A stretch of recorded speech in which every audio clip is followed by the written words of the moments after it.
Where we going? Oh! Oh! Oh snap! Oh! From now on, this world no longer needs me. Oh, my throat hurts. He's gonna give me abandonment issues. Hello, cute humans. I'm the Fire Guardian, and I'm back with Love and Deepspace. I know I'm late to the party. I also have Xavier's myth. So if y'all want to see me do that, then let me know. If not, if I don't see any comments about it, I'll just do it on my own time. Cold, mysterious, and desolate. Between the skeletal, jagged mountain ridges, 7 colossal gates rise in layers. They reach for the heavens. Here lies a forbidden realm, where even the dead may not tread.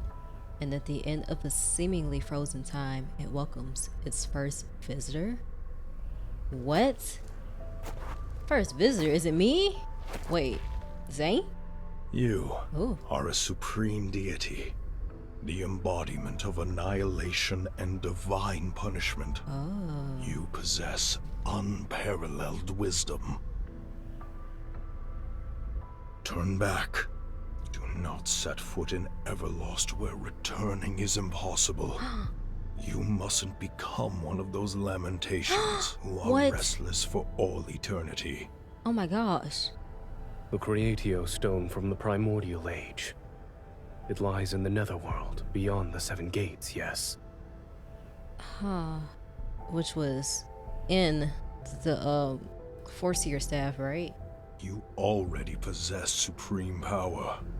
Why do you still seek the authority of creation? Beyond the 7 gates is a land where neither the sun nor the moon shine. Not even life and death can reach it. Your hands may be capable of bringing about the destruction of countless eons, and your divine gaze may see the end of time. Yet once you set foot in this realm, your divine authority and radiant glory will turn into flowing sand. Okay. That price is insignificant. Insignificant? Whoa. Oh my gosh. Hot. His steps no longer falter. The god crosses the threshold of the first gate and allows the surging waters to devour him. And boundless chaos, time and space, whirl and surge.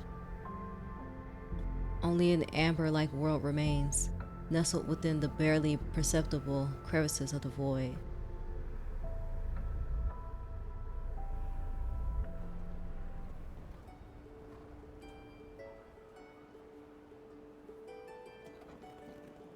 O goddess of Niava, Niava. she is the most brilliant aurora beneath the heavens. We shall sing of her divine name that never fades. Bricks glaze in dark blue from four magnificent, what the heck? Beautiful city gates. They welcome countless worshippers who are here to pray and make offerings to the goddess. The poet plucks the lyre and sings, accompanied by music. Offerings flow like an endless stream into the tall, magnificent divine tower. Bricks of mud form her body. Her eyes were created from the purest lapis lazuli glaze. Oh, okay. Urtama, Ingar, the beautiful twin rivers are her flowing hair, while the riverbank's glimmering jade adorns her neck. Poets back then loved making like lines like this, like her breasts were like the look at my breasts are small and humble. She wields a colossal blade to cleave mountains and strike down the monsters to keep them in check. I know that's right. Humans emerged from cramped caves and built houses in the divine tower. They lived under radiant sunshine. Oh, the earth trembles violently as ominous black mist emerges on the horizon. Its menacing claws stretch towards Niava. Oh my gosh! In the blink of an eye, heavy clouds fill the sky. Fierce gales whip the river water into turbulent waves. It's from the Vestrian! Run, everyone! Bastion. The monsters have returned! Chaos erupts at the city gates as people scatter in all directions. They flee to take shelter. Goddess of Niava, please accept our most sincere offerings and grant us undying courage. Oh, you can get dying courage. Please protect our homeland from the invasions. Lead us to new territory. No, no, my lyre. My lion. Stop singing! Run! Wait. Oh, wait. What? I didn't. Wait, what is happening? Wait. Okay, I guess I was about to say it's gonna keep going. I guess the direction of the fleeing crowd. I'm so sorry. It rushes towards the distant horizon with the force of thunder and pierces the charming black mist.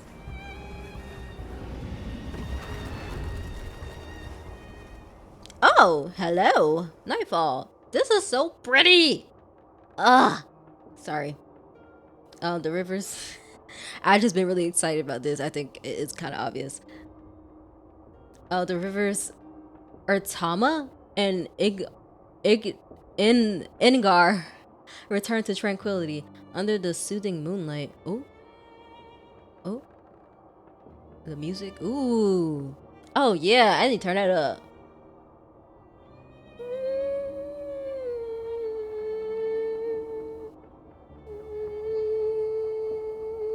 Okay, let me stop. Oh, okay, I'm getting distracted again by the this is beautiful. Is that singing? Humming? Oh, top tier already. This is probably the best myth. I don't think anything else is gonna top this. I ain't seen Xavier's yet, so I can't say for sure. Under soothing moonlight, Niava falls into a deep sleep. The golden arrow, from a ray of light, rises once more from the horizon and touches the night sky. Moments pass, then it falls into the silent divine tower and slowly transforms into an injured figure. Oh no! Coughing is gonna hurt my throat right now, so I shall not do that.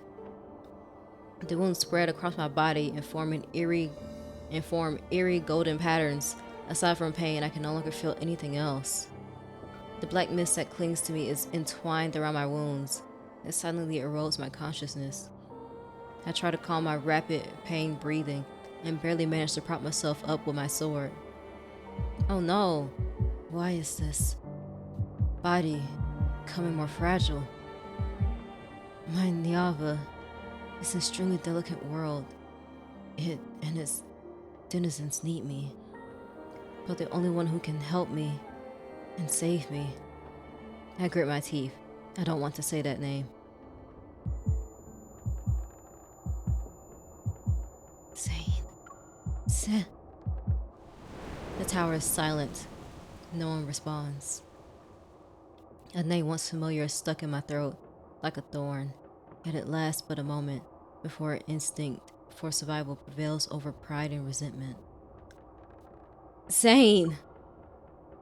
Brilliant radiance containing swift, insurmountable power ripples outward. The biting. Gosh dang it, I didn't read fast enough. Whatever. I have told you many times, the Vestrayan is not a place for the living. You shall never get the chance to return should you cross the thorny barriers again. You know, my connection to this world runs deeper than blood. And yet, why do you want to destroy it? Ooh. Dizzy and in pain, I collapse, but he catches me. The resentment and blame in my heart has subsided, but a louder voice drowns out everything. I need Zayne. Oh, okay. Only he can heal my wounds and free me from this terrible suffering. Oh, snatch it all. Yeah, that's what I'm talking about. You? Yeah, me. Even if you want to destroy Niava, you still belong to me at this moment. Obey me. Oh, obey me? I need you to heal me now. Forcefully wrapping my arms around his neck, I bite. Oh, what? What kind of healing we talking about? What are we doing? And bite Zayne's lips? Oh! Give me. I want your power. Yeah, what kind of power are we talking about? It ain't finna happen right now, is it? Between us, there is nothing but endless taking.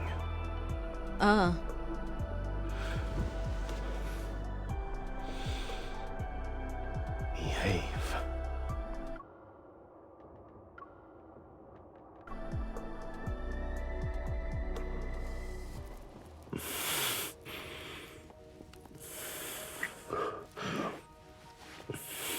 Whoa, wait a minute.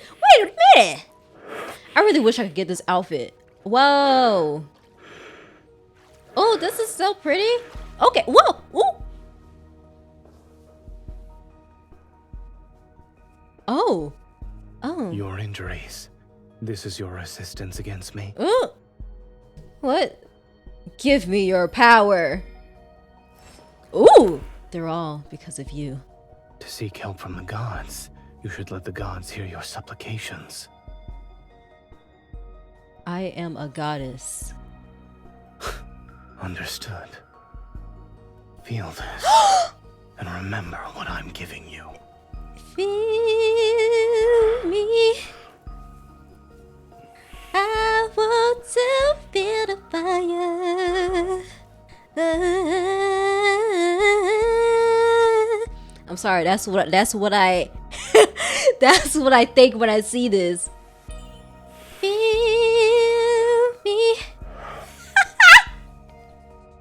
I want to feel the fire. Ooh. Focus. I'm focusing. Oh my gosh. Whoa, wait. What just happened? Again?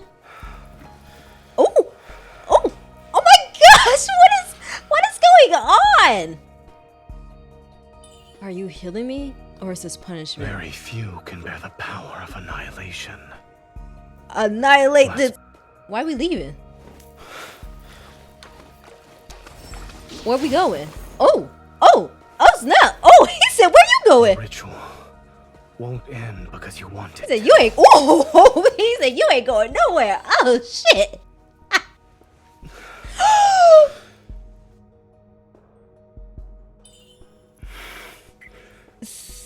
Accept it. This is a power only you can possess. Okay. His head!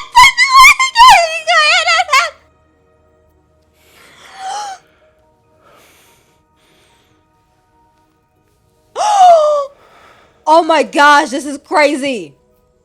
Oh, this is so beautiful. Oh my gosh, whoa. Whoa.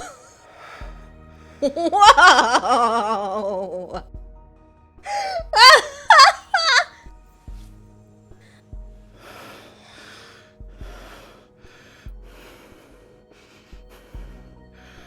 have answered your pleas and your desires, yet I sense even deeper craving. Oh my gosh. This is crazy. What? That. So what? We got a toxic relationship in this.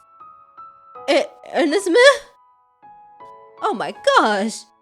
Whoa. That was 18 minutes? Couldn't have been. The last ray of heavenly light is about to be devoured. In this world where even death has long since vanished, the final judgment is nigh. Only embers burn as if to represent the world's final breath.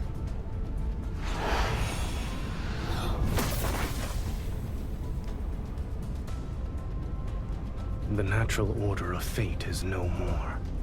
Stop clinging to what remains. The long bow is taut like a crescent moon. Light converges onto the bowstring and transforms into arrows of molten gold. Heaven and earth sense imminent destruction. The air is filled with shrieks and wails. Annihilation balances the cosmic order. What shouldn't exist ought to crumble in Oblivion's hands. The arrows released from the bowstring transform into several strings of golden light. Earth-shattering power is unleashed. A triangular spire materializes in the void, trapped within its golden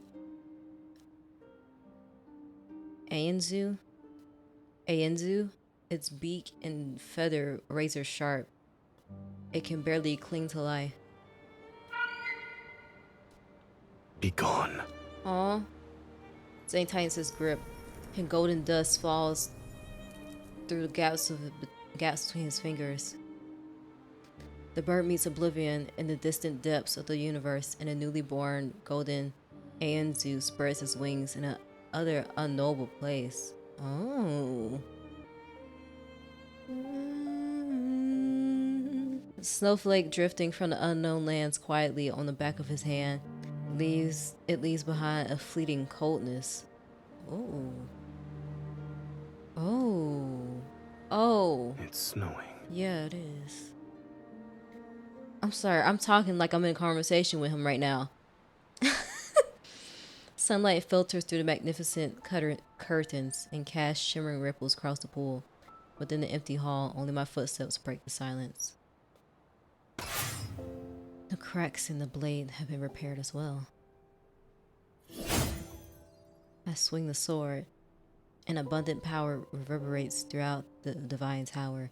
Even my body trembles slightly.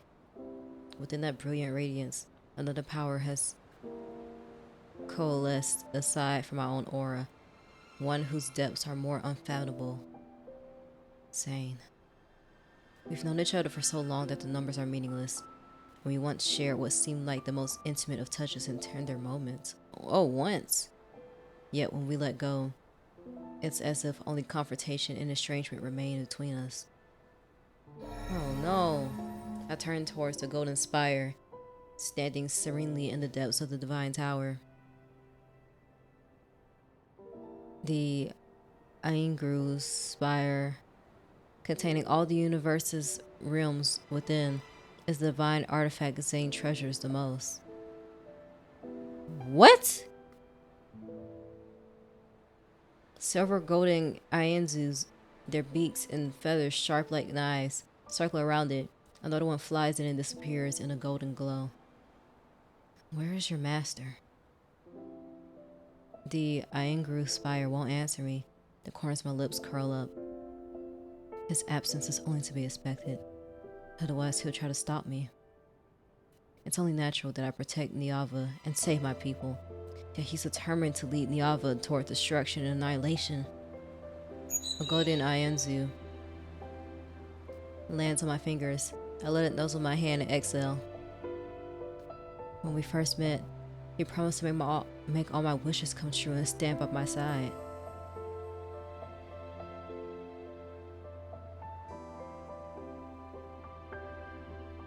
Long before the first grain of sand appeared in the Hayart Desert, before the first raindrop fell into Uratama's riverbed, my feet had already touched Niava's chaos and dust.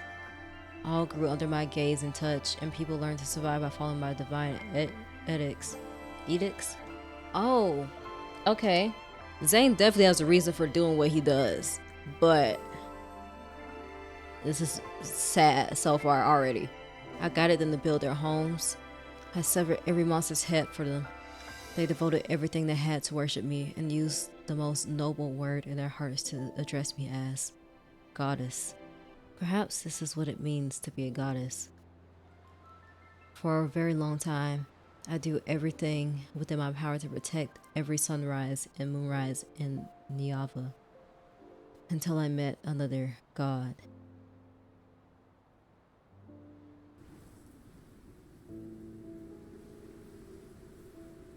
Oh, pretty. Have you thought it over? I jumped down from the boulder. The god, whose name was Zayne, withdrew the Aengru spire. His expression was colder and harder than stone. I have declined your offer more than once. I shall not carve my name upon your destiny stone. Oh. I let out of the derisive snort and drew my sword in an attempt to strike, but the blade's light had vanished without a trace before I could even reach him. Dang! See, with your immense strength, you can be a guardian of Niava. I can tell you don't belong here. Yes, you're like a sun that belongs to another world. If you don't carve your name upon the Destiny Stone, you'll disappear like sand. Once my name is carved into it, the trajectory of our fates will be inseparable. Are you desperate to forge an important covenant with a man whose name you only know? Why not? I told you my name too, did I not? You're willing to go to such lengths to make me stay. All for the sake of protecting these mortals? His intense gaze fell on me. For some reason, there seemed to be a trace of anger. That's not all. I have other reasons, such as... I looked at him and appreciated his appearance. You're handsome. Having you by my side would brighten my day. All I need to do is glance in your direction. Well, now will you accept my offer? That is not gonna work on him, but that's funny though. No. He turned, walked away and left behind a cold... Well, stop following me. No. No! Of course I had no intention of listening to him.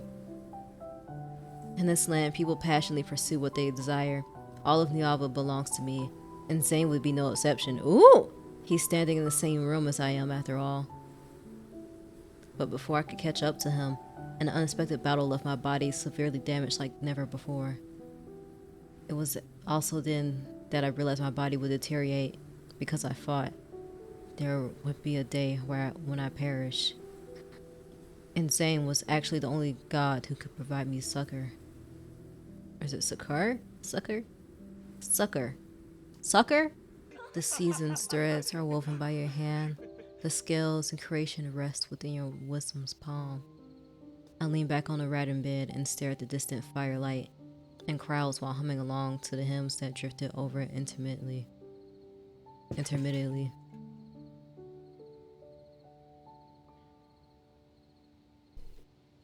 Is being worshipped and praised by humans truly a joyous thing? Being praised, yes. The songs they're writing continue to improve. I shifted to the side so that there was room on the bed. Then I pulled Zayne down to sit. He still maintained that cold, indifferent demeanor. He brushed aside the sheer fabric draped over my shoulders. You're willing to risk your life in endless combat just for insignificant praises. Zayne, are you saying this because you don't like my people? Or are you concerned about me? Neither. Okay.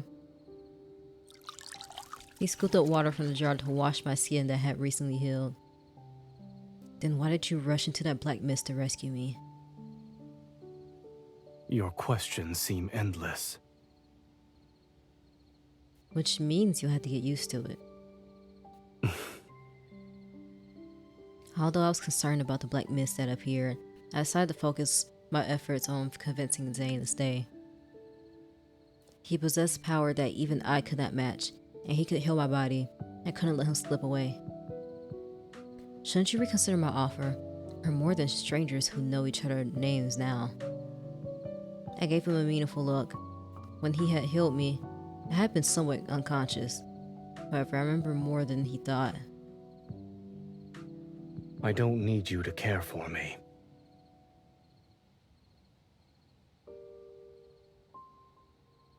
I grabbed his hand and sat on his lap. Oh, according to Niava's laws, you belong to me. You have no right to refuse. Do I look like someone who follows those so-called laws? I smiled and kissed his eyelid. You can push me away. You don't know anything, yet you dare to open your mouth. Although he remained calm, his gaze was reminiscent of a deep pool where dark torrents surged beneath the surface to warn me. Let's assume the final outcome of us being together is eternal separation, or even obliteration. Would you still accept it? You and I haven't even experienced a beginning. Why are you already thinking about our ending? Being afraid of a future that has yet to occur is a waste of time. It betrays our true feelings. Then enlighten me. I'll lend an ear to your desires. Give me your fate. Zayne, give me your name and your fate. I recalled the vows people typically said when proposing and hastily picked one. Oh, that's sweet. What? I shall be unwavering and everlasting. I swear in Niava's name that I shall be unwavering and everlasting. There won't be any regrets. Your vow is rather ordinary. Dang. Oh. He finally took my hand. Whoa, I saw spread and and slowly spread his fingers until they were intertwined with mine. If I agree, then I want you to stay by my side forever. Starting from this moment.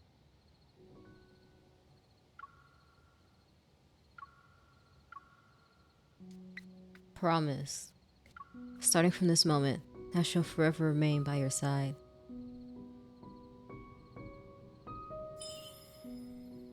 Oh. You're resonating? Within the brilliant golden glow, my God responded to me. Our names will be carved together. From now on, I shall ensure your every wish comes true. Aww. So we basically got married and now what? We're in estranged spouses now? Our vow still echoes in my ears. On the Destiny Stone, our names remain closely intertwined. But that black mist, the appearance of Vastrian, I don't remember how they said that, quickly became the beginning of the conflict between Zayne and me. What? He did not protect Niava as I had wished.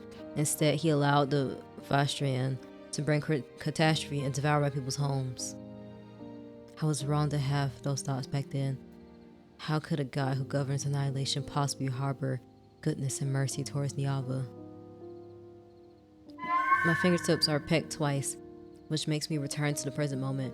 I unceremoniously poke the bird's head. What, you still want to protest on his behalf? The golden Ainzu suddenly lets out a shriller cry before pecking my palm with greater force. Fresh blood immediately wells up. Whoa! Before I can react, it spreads its wings and flies back into the Iangru spire. What the? Wait, you.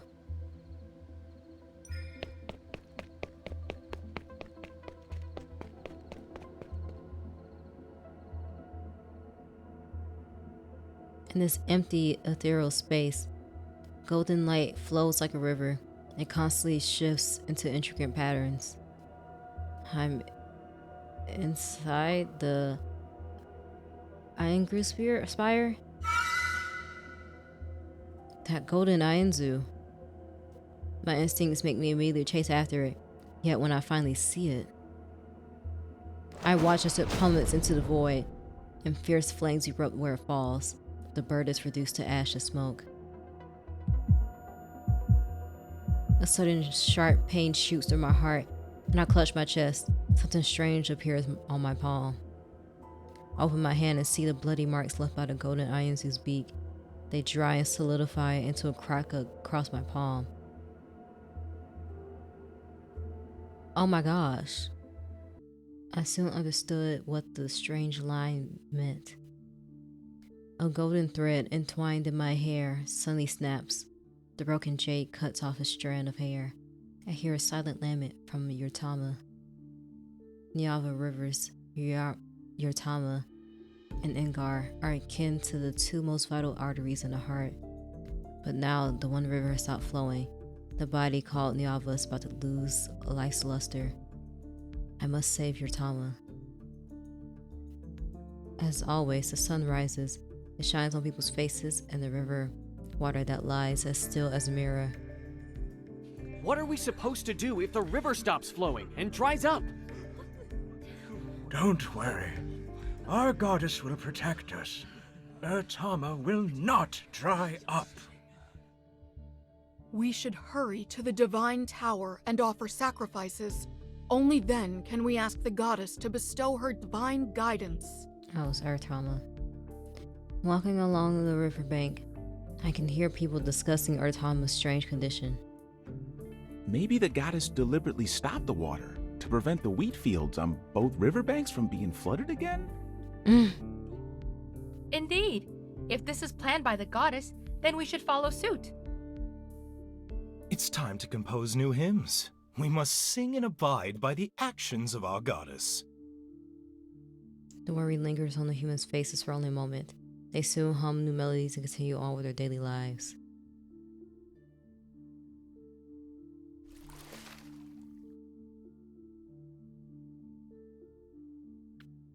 I stir the river water. Ripples spread across the surface, but they vanish in the blink of an eye. They're disappearing too swiftly. This matter isn't simply a problem with the river's flow. Something is messing with Yurtama. Sayemira throws several small stones. The ripples are fainter and disappear faster. How strange. The river water is stagnant. Is this truly the goddess's will? Is this the same person that be voicing the little boys? Or is it, I don't know. She just sound like that. I was trying to figure out who she sounded like. But then, like, the voice for the little boys in this game came to mind. It isn't. At least I believe it isn't. Sayemira is the current ruler of Niava and the only person I associate with. However, I only tell her that I'm the goddess's messenger. I always disguise myself as an ordinary person when I meet with her. The goddess should already be aware of Yurtama's condition. She won't let disaster strike. Of course. Everyone in Niava believes our goddess shall give her blessings and protect us from evil. Even the most unruly waters will inevitably yield and obey her. The beautiful ruler respectfully bows. She tends to make me convey her reverence to the goddess. That mischievous mirth I know so well appears in her eyes.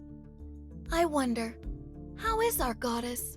Have our offerings of gold and jade brought a smile to her face? She is well. Why do you ask? You've told me before that she is deeply troubled because of a man. The fact that it was because I wanted to break into the Vastrayan. Zayne and I didn't speak for a long time. It just so happened that Sayemira was leading a group of worshippers at the Divine Tower. I couldn't help but share a few things. I didn't expect her to still remember. It wouldn't be appropriate for me to inquire about such matters. I tried to gloss over it, but displeasure and helplessness surfaced in my heart once more. After treating my injuries, Zayne vanished without a trace again, and at some point he took the Angru spire from the Divine Tower. He certainly returned to the Divine Tower, yet he won't even see me. How infuriating. But I'll admit, I've never truly understood him. In addition, I even know less about what he wants to do. That man must be exceptionally outstanding to win the goddess's favor. Beautiful roses always have sharp thorns, but everything under the heavens belongs to our goddess. A mere man will certainly bow down at her feet. You're right. Our goddess is omnipotent. She will never admit defeat in front of him.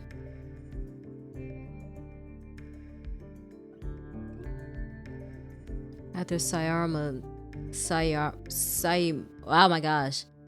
Saimira leaves. I ensure no one is around. Then I cup a handful of river water and blow on it. The water in my palm floats into the air, strand by strand. They unfurl into a flying carpet that's as soft and crystalline as a cloud.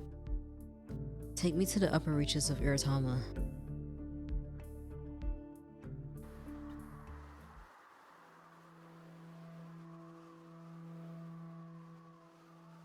Mist spreads as the night deepens, and a subtle presence in the wind becomes increasingly pronounced.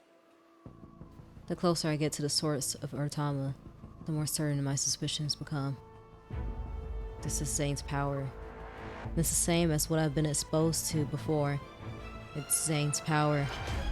Is he stopping the river from flowing? Oh, that's music. Several strands of complex emotions are ensnared in my heart, and a flying carpet woven from water seems to sense my restlessness that speeds up. What? Suddenly, the river's surface, shrouded in mist, is slashed by golden blades as several golden Ienzus soar. Golden Ienzus. Zayne is here. They fly without delay, as if something urgent is driving them forward. Seeing that I had caught up, the golden Ienzus cry out as they change direction. They quickly head. Dang. Hello? As if passing through an invisible barrier, violent winds materialize around me. They stir the water to create towering waves.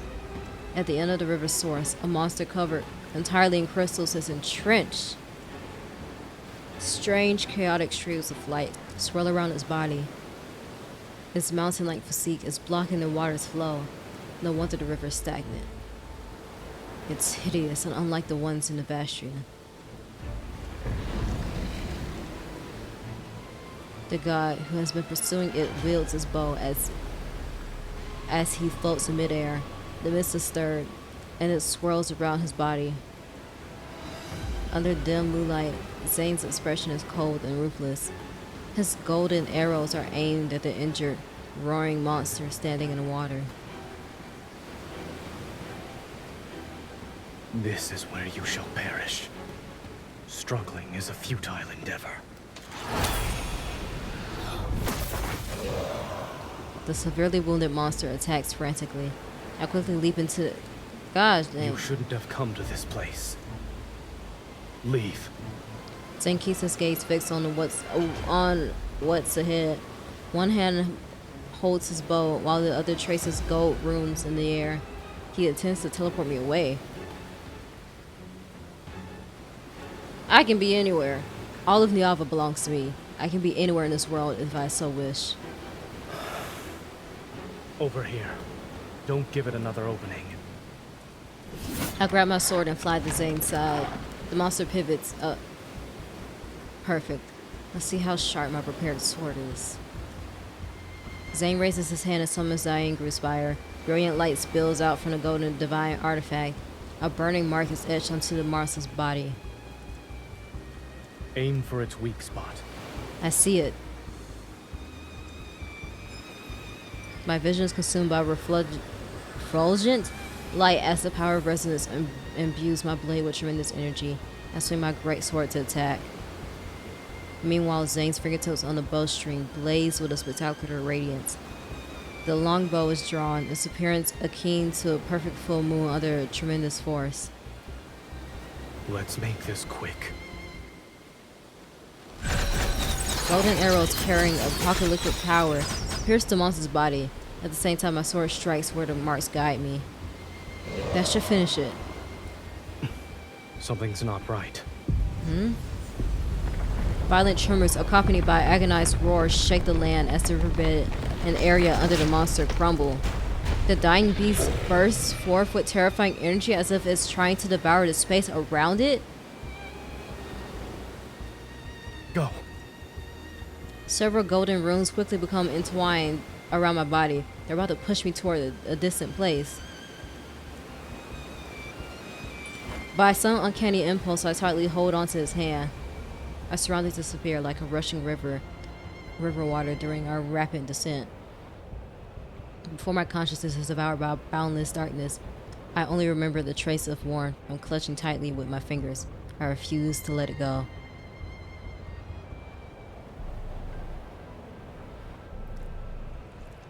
Bone-chilling coldness washes over me again and again. I curl up. In the cracks between the universe and time itself, golden eternity's gaze lands on me. Huh? Who? Is that my name? I want to see the voice's owner, but a hand suddenly covers my eyes. There's no need to rush. You need to sleep for a long time. Huh? The cold sensation fades. Warm golden light envelops me. There will be a day when we meet again. What? Warm liquid is splashed into my face. There is a moist sensation, and metallic scent of blood fills my nostrils. I open my eyes.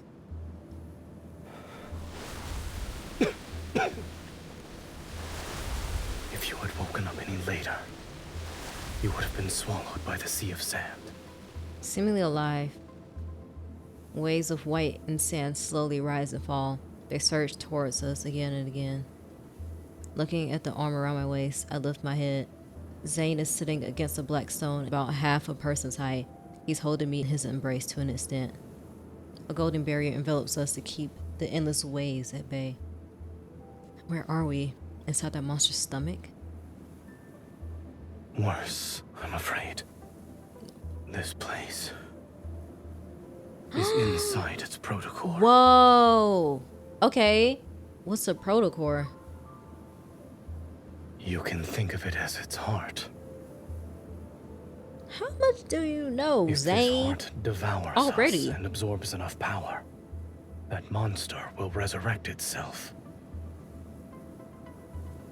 I want to know where this is in the timeline. I was assuming this is probably like one of the first things with MC's and Zayne's timeline, but maybe it's not. Well, but also Zayne is just in multiple timelines and stuff. I mean, they all are, right? But I guess it doesn't really matter, especially with Zayne, because it's just like he's just everywhere. Cause you're everywhere to me, and when I close my eyes, it's you I see. We can't let it do as it pleases. We must get out of here as soon as. A sticky sensation on my palm makes me freeze. I look at the wounds covering Zayne's body. A moment passes before I attentively reach out. It's blood. You're not mistaken. Are you actually injured? It's not an illusion created by the protocore? My injuries aren't serious. Are you sure about that? But his blood continues to fall, and the golden barrier starts to waver. Zayne, who's always been invincible and all-powerful, is actually injured. Take off everything you're wearing. Seeing him not move, I use one hand to... Gosh, dang it. One hand to tear away the remaining clothes on his body. I'll use my other hand to retrieve the water pouch from my waist. I'll pour water over to his wounds. This is holy water from the tower's pool. Once the bleeding stops, you should feel better. He lowers his gaze and watches me wash away the bloodstains and dirt from his body. You also heal me like this when my body collapsed for the first time.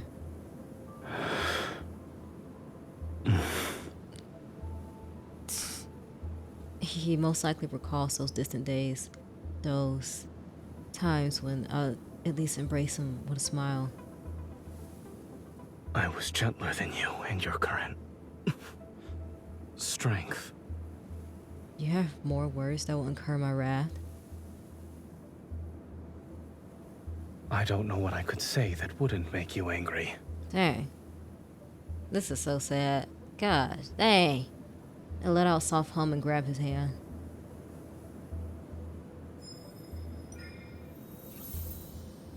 Why are you helping me?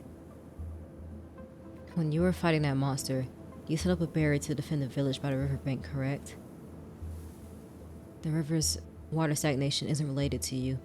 You helped Niava, so I'll help you. I released his hand and noticed something unusual. I gave him a large amount of power to heal his injuries. Yet my body doesn't feel any discomfort. On the contrary, it's Zayne, who despite possessing power far greater than mine, was actually injured to this extent. Was the monster truly formidable? Or is this cursed place affecting Zayne? Many doubts gathered my mind. I decided to ask Zayne about it. The monster's origins. Speaking of which, I fought near the Vastrian many times before, but this is the first time I've seen a monster covered entirely in crystals like that. Do you know of its origins? I'm sorry to disappoint you, but this is also the first time I've seen it in Niava. Zayne turns towards the churning waves of sand, yet he seems to be looking at somewhere further away. I follow his gaze, but there's only an endless expanse of white. Hopefully it'll be the last time too. This place is peculiar. Don't you think this place is very peculiar? My body, which constantly needs to be healed, is unharmed, but here you are, covered in wounds. I suppose this place likes you more, so it wants to devour you more. That depends on whether or not it has the ability to do so. Why did a monster appear? How did you discover it? As you can see, I happened to spot it while passing by. Nothing more, nothing less. I refuse to believe you passed by Urtama's source on a whim. Then let's say I went there to clear my mind. You're a god with a heart of stone. You need time to clear your mind. Anger, sadness, fear, dejection. Oh, I can perceive the same emotions as you. I can't tell. Zayne traces another rune in the air, and the barrier immediately becomes wider and more expansive, and envelops a larger part of the desert. I need to recover my strength. Don't leave until then. Do you know how to leave this place? I don't, so we might as well destroy it. How's that difficult? We don't need to wait for you to recover your strength. I grab my sword's hilt, and a gentle power flows through my body. This unprecedented condition gives me more confidence. Leave it to me. Wait. I stand on my tiptoes and immediately transform into a golden arrow. I swiftly ascend towards the night sky that's as black as ink. One moment later, Zayne watches the golden arrow fall like a meteor, returns to the side and transforms into a figure he's most familiar with. Dust and sand swirl. Draping his outer robe over her, Zayne closes his eyes and silently focuses on restoring his power.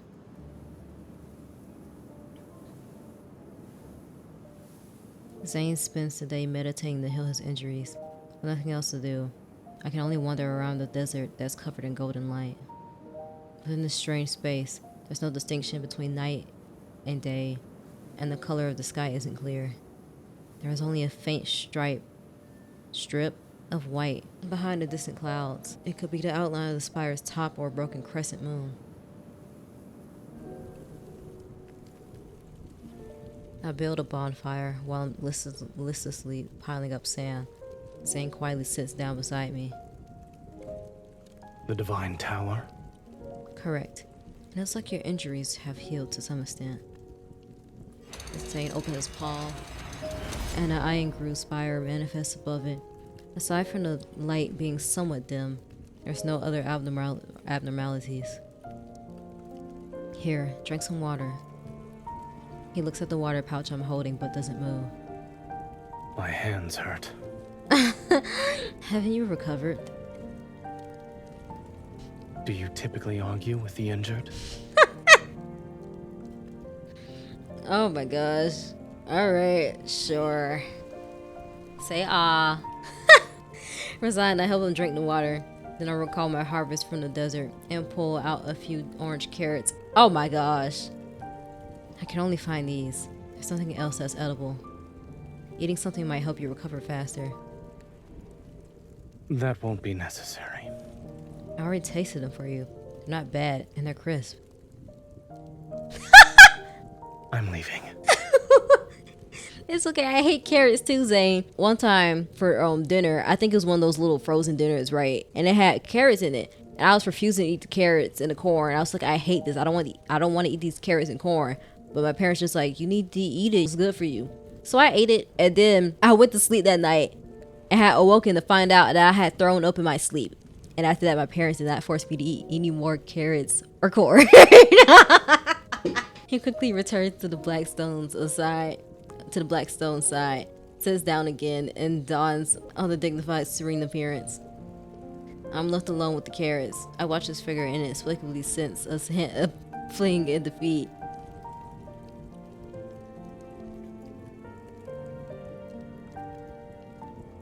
Two days later, I lose interest in sand art. Once I build an entire city out of sand, I soon find a stone slab. There is no sunrise or moonset here. Keeping track of time is meaningless. I'm not keeping track of time. Then what are you doing? I'm drawing you. I blow away the debris and dust. I point out the crooked lines that vaguely resembled his figure. This is how you appeared when you were injured, and this is you when you let me give you water. Over here is how you looked while recovering. When we return to the tower, I'll put it in the most prominent place. You remember such disheveled moments whenever you see it. Childish. Let me show you something that's not childish then. Using my memory, I carefully draw symbols in the sand before me. Several rocks here had these.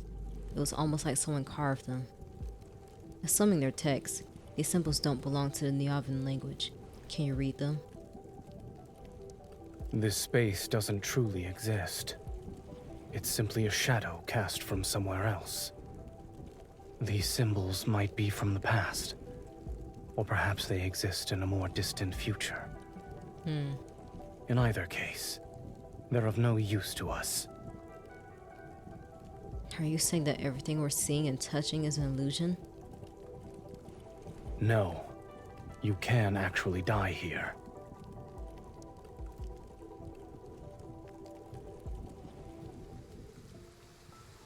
It's raining? A few days later, it starts to rain in the desert. I don't like the rain. It represents rust, shapeless mud, and sometimes overflowing rivers, but... why are we still here?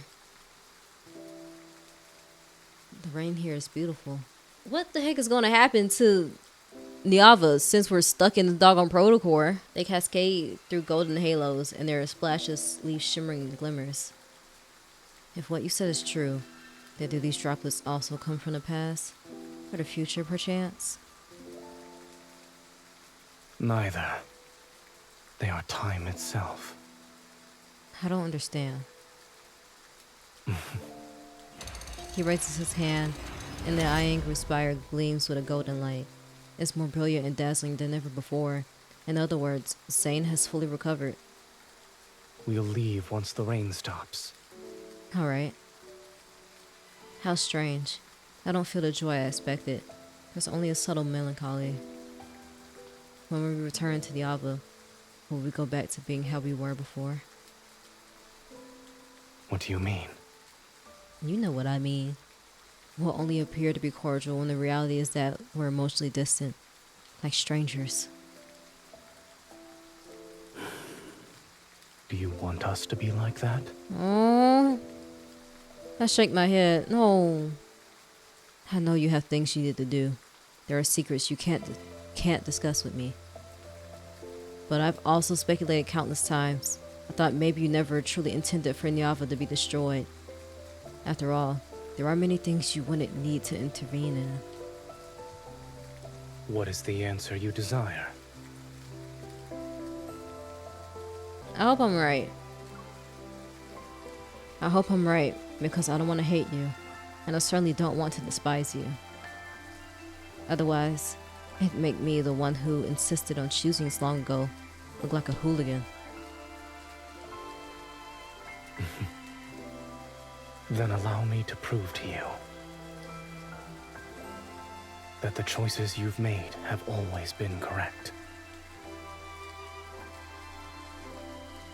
I don't know why they did something to me. The rain's gentle pitter-patter has ceased before I realized it. The clouds have thinned. The white glimmer has become a little more clear. Zayne withdraws the golden barrier, perhaps sensing its impending destruction. The desert falls into unusual silence. Go back. Niava is waiting for you. Once the last word leaves his mouth, a tiny gold droplet suddenly falls into his palm. It's snowing. What's that? It's snow. What's snow? I've never seen it before. Your Niava doesn't have snow. After the first one falls, a multitude of those cold, white flower-like specks drift down. My attention shifts to this curious phenomenon as I catch the cold descenders and note their appearance. All of them look different. Every snowflake is unique. It's similar to how every person in this world is different.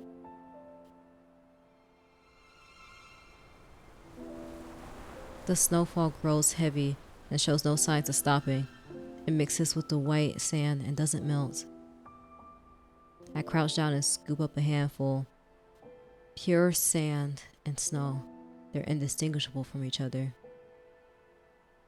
Once they fall, they're fated to melt.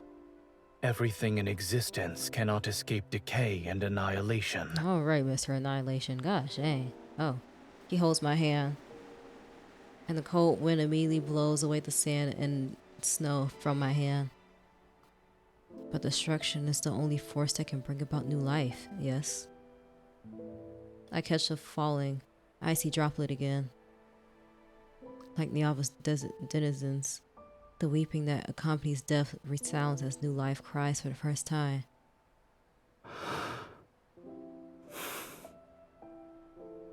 It's time to go. The Iangu spire rises from his hands, its massive body settling onto the snow-white sand and manifesting a brilliant golden magic circle. As soon as I reach out, Zayne tightly grasps my hand. The warmth he transfers dispels the cold from my fingertips. When I step into the Iangu spire's magic circle with him, I look back at the heavy snow that's gradually covering everything behind us. This snow is unworthy of your affection. What?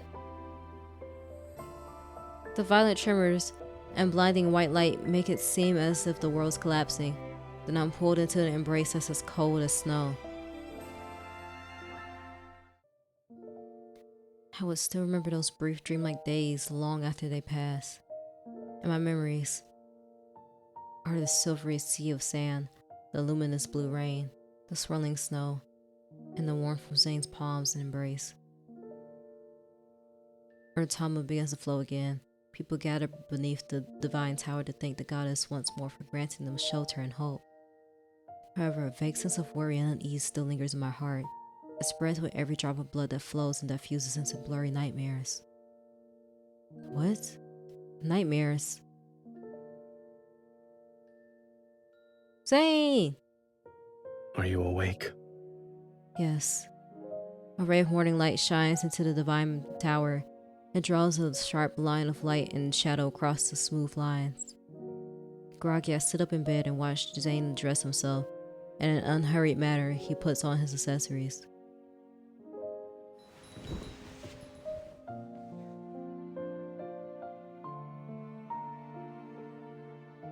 You had nightmares last night and cried out in your sleep.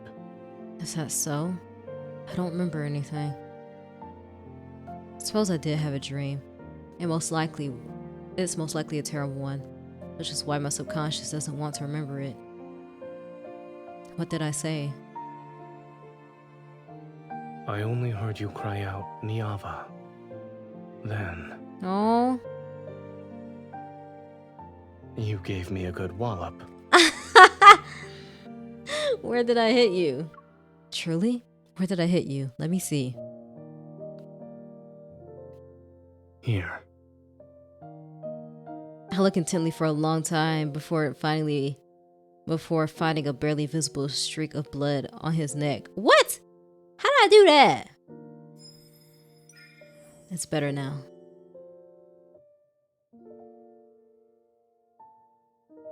A few golden Ianzus land on the tops of the pillars. They cast a golden glow. Dazed, I catch a glimpse of Zayne smiling very faintly. Since returning to Urtama, our relationship has improved considerably. Whenever I wake up, I often see him. You're afraid of something. I only knew you had the power to destroy the world, but I didn't know you also had the ability to interpret dreams. I can tell simply by looking at your eyes. Special powers aren't necessary. I clench my fist. The crack of my palm still exists. It hasn't disappeared even though the river has begun to flow again. Is it possible the golden Ianzu turned to ash in the Iangru spire represents Niava? Should I ask Zayne directly? But then he'll be aware of the fact that I accidentally entered the Iangru spire. I choose my words carefully. Zayne, I remember you saying your divine gaze can see those that are about to meet their end. So what you see currently, is Niava included? Yes. I see. I nod. For a moment, I can't think of anything else to say, so I can only respond with silence. I thought you'd be furious. I am the goddess who protects Niava. If I lose my composure, then Niava's future will fall into a pit of hopelessness. Besides, didn't you say that you wouldn't let Niava be destroyed? Can I assume that? I smile and place both my hands on Zayne's shoulders. The end you see isn't necessarily set in stone. I'll have to be more careful with my words when you're around. But you also understand that without an end, nothing new can arise. This is the unshakable law that governs all realms. Do not even attempt to touch fate's forbidden territory. But haven't you? Interesting. Such as Device Strand? I sigh. My relationship with Zayne has improved so much as of late. I don't want to get into another argument with him again. Aww. I understand. I won't take any risk. I give him a hug before jumping down from the bed, just as I'm about to head outside. Where are we going? Where are we going? My belt gets caught, and I turn around. I haven't decided yet. Maybe I'll walk around and think about how to save Niava. Come with me then. Come with me, and you'll be in a world of pure imagination. He pauses, his fingers that rest on my waist falter before tightening their grip, clears his throat. There's a gift I want to give to you. Okay.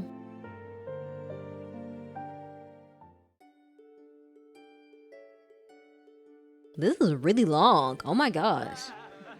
Zayne leads me through the city alleys. On the streets and by the riverbanks, they are busy. Aesthetic humans everywhere. Zayne covers his eyes. I wear a veil. And at this moment, we're simply two lovers walking hand in hand amongst the crowd. Aww. What is this gift? This is the third time you've asked this question. That's so me, though. I'm doing my best to restrain myself for the third time. Curiosity about the gift overshadows the slight unease in my heart. Yet what I'm more interested in is... giving gifts isn't something you do. Where did you learn this from? Many humans do this. It's not hard to learn. While speaking, he walks to the wooden stall and lifts the grass cloth curtain that provides shade. Is Zagria here? High Priest, it's been a long time since I've seen you. High Priest? An elderly woman walks out of the golden stall. The wooden stall with trembling steps. And once she sees Zayne, her wrinkles are filled with happiness. Aww. I'm here to collect the honey and dates I requested before. Ooh. This amulet is for you. Place it by your pillow. You won't have headaches anymore. Oh my. You still remember that. The elderly woman thanks him repeatedly. After accepting the amulet, she brings out a jar of golden honey. Upon seeing me beside Zayne, her smile widens to the point where her eyes are almost a thin line. You have a wife now. You two suit each other very well. Come, this bottle of mead is for you both. It's a wedding gift. Thank you, ma'am. Thank you. What? A ceramic bottle is unceremoniously given to me. Although I'm stunned at first, I'll quickly get a mischievous idea. Thank you, but we haven't sought guidance at the Divine Tower yet. If the goddess doesn't approve, then we can't get married. This is a wonderful thing, though. How could the goddess not approve? Sangria. The dates? Oh, yes, the dates. After bidding farewell to Sangria, Zayne carries the heavy dates and honey. He also takes the mead from my arms. Why'd you buy so many sweets? They're for divination. We need to please the goddess. Oh, okay. How can you be so certain that the goddess will like them? We can find out. He holds a date out in front of me. In all of Niava, Sangria's pickled dates taste the best. Would you like to try one? Full of anticipation, I eat one from his hand. It's sweet enough to slay a goddess.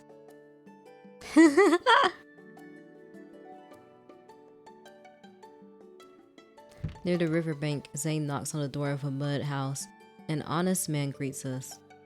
High Priest, the wild herbs you asked me to pick are here. Will this suffice? That's enough. Thank you. As Zayne examines the basket of unknown plants, I talk to the man named Xavie. What are these herbs used for? I'm as clueless as you are. These suddenly appeared one day in the wheat field behind my house. I was gonna cut them down and throw them away, but the High Priest passed by, saw them, and asked me to sell them to him instead. He also paid me to set aside a small plot of land. I was told to let the wild herbs grow there. Now he visits regularly to buy them. If Zayne treats them as important, then could the herbs have special properties? I'll take a small piece and taste it. It's bitter with an unremarkable texture, and unlike plants humans might forage. Zayne turns toward me. The herb is poisonous. Spit it out. Oh my gosh! Are you sure? My response is accompanied by my gaze. I'm the goddess after all. How could a tiny plant possibly poison me? But Zayne immediately reaches out and grips my jaw. Will you do it yourself? Or do you need me to provide assistance? I'll do it myself. Under Zayne's intimidating gaze, I can only spit out the herb and swallow almost a pot's worth of water to detoxify. Oh my gosh.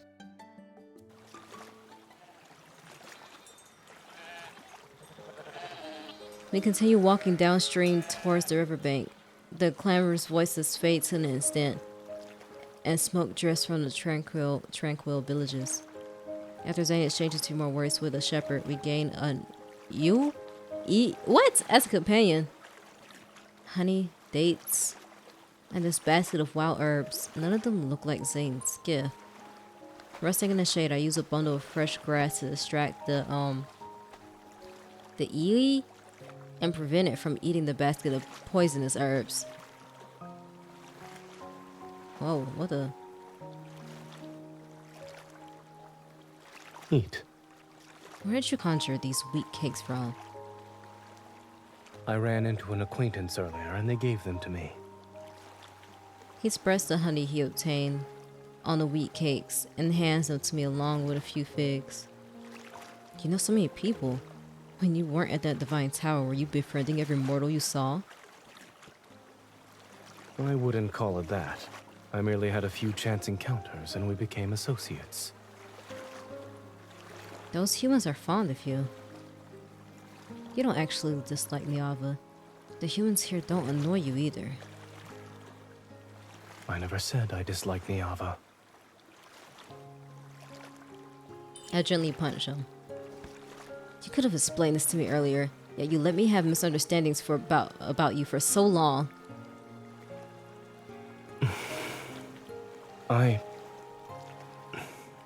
Yes, it's my fault.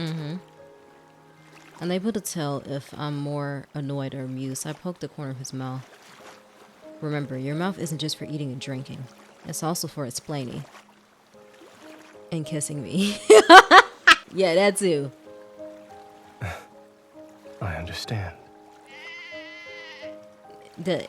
Whatever that is, having eaten her fill settles drowsily by my feet and dozes off. I gently stroked the soft wool on her head. Now, can you tell me why you stopped me from entering the Vastrian? You're also letting it erode Niava. Zayne looks away, and his finger trails along a young tender sapling beside him. A tree's growth. From the moment it's planted to breaking through the soil, sprouting, growing branches and leaves, and finally taking root, watering, fertilizing, providing support, all must follow proper timing and the natural law. Once what you provide exceeds what it can bear. With only the slightest infusion of golden light, the sapling snaps. The sound is painfully harsh. So, is he saying that I gave too much to this place and now it has to crumble? You're saying that taking action against Vastrian will only accelerate Niava's destruction. You could interpret my statement as such. Then will it be the right time to eliminate it? Not at the present moment.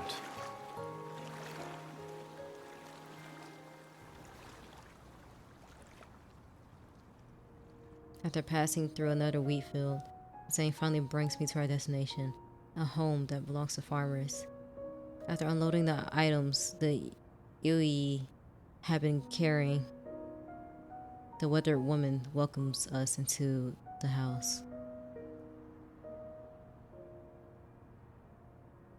High Priest. How has Nagan been these past few days? I followed your instructions. I carried him to the river each day to wash him and fumigated his room with torches.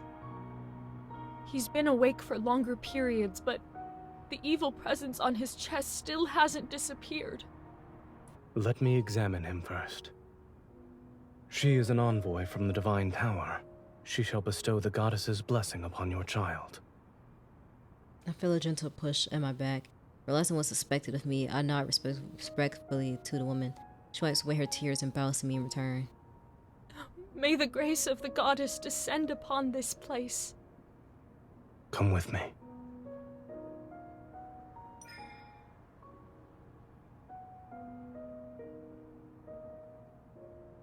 A clay lamp burns inside the mud house, its meager light revealing an unconscious child on the bed. His face is contorted because of the pain, and his breathing is shallow yet labored. There's a fist-sized lump in his chest. I've never seen this kind of illness before. Unlike gods, humans fall ill in age. I've also listened to many people's voices praying for recovery at the Divine Tower. Priests distribute talismans and amulets for dispelling illnesses and plague. Other than that, humans can only pray and wait. There's no fever, and the blood spots on his body have faded significantly. We can expel the evil presence from his body today. Have you examined this child many times before? Yes. Before entering, I noticed several rolls of linen in the corner of the courtyard. They're burial shrouds that were apparently prepared for this child. Do you plan to use your power to heal him? I shall cure this child, but I won't use my power. This world already has methods to free him from his suffering. Zayne hands me a bundle of poisonous herbs in a ceramic bowl. Help me crush these herbs to extract their juice. After that, you can feed it to him. But these herbs are poisonous. If they can produce the correct effect, then they're no longer poisonous.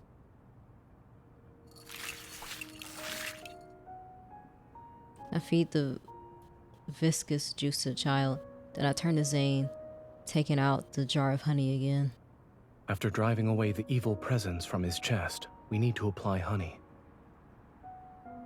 What you'll need to do won't just be bestowing the blessings of the goddess. Amidst the tearful prayers of the mother outside, Zayne heats a thin blade over the flame for a moment.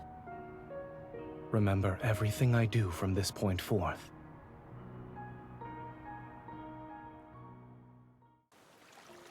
There is no moon tonight, and the stars scattered across the night sky are like glimmers of light on the dark river's surface. I sit by the riverside to recall the events that unfolded in the room. The toxins in the juice can temporarily numb his senses, so he won't be in too much pain. After removing the tumor and surrounding necrotic tissue, mix fine salt and honey. Apply the poultice here. This will help the wound heal. Then use sheep's milk to detoxify him and nourish his body. Oh, this man doing surgery. Zayne's voice was calm and quiet, his movements composed with his care. The child's pain expression gradually disappeared. Oh. He will survive. He will survive. He will survive. But my iPad won't if I don't come in. Get my charger. Zayne's actions feel unfamiliar to me. In the depths of my heart, there's always been a faint tremor, as if something is about to break through the soil and emerge from the earth. Clean his body every other day, but don't touch the wound. You can feed him more sheep's milk.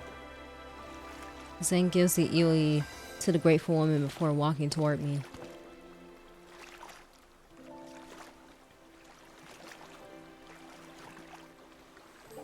What are you thinking about? I'm wondering why you brought me here today, and why you wanted me to see these things. I used to think that illness, like death, was an unavoidable suffering. Everyone was born to endure it.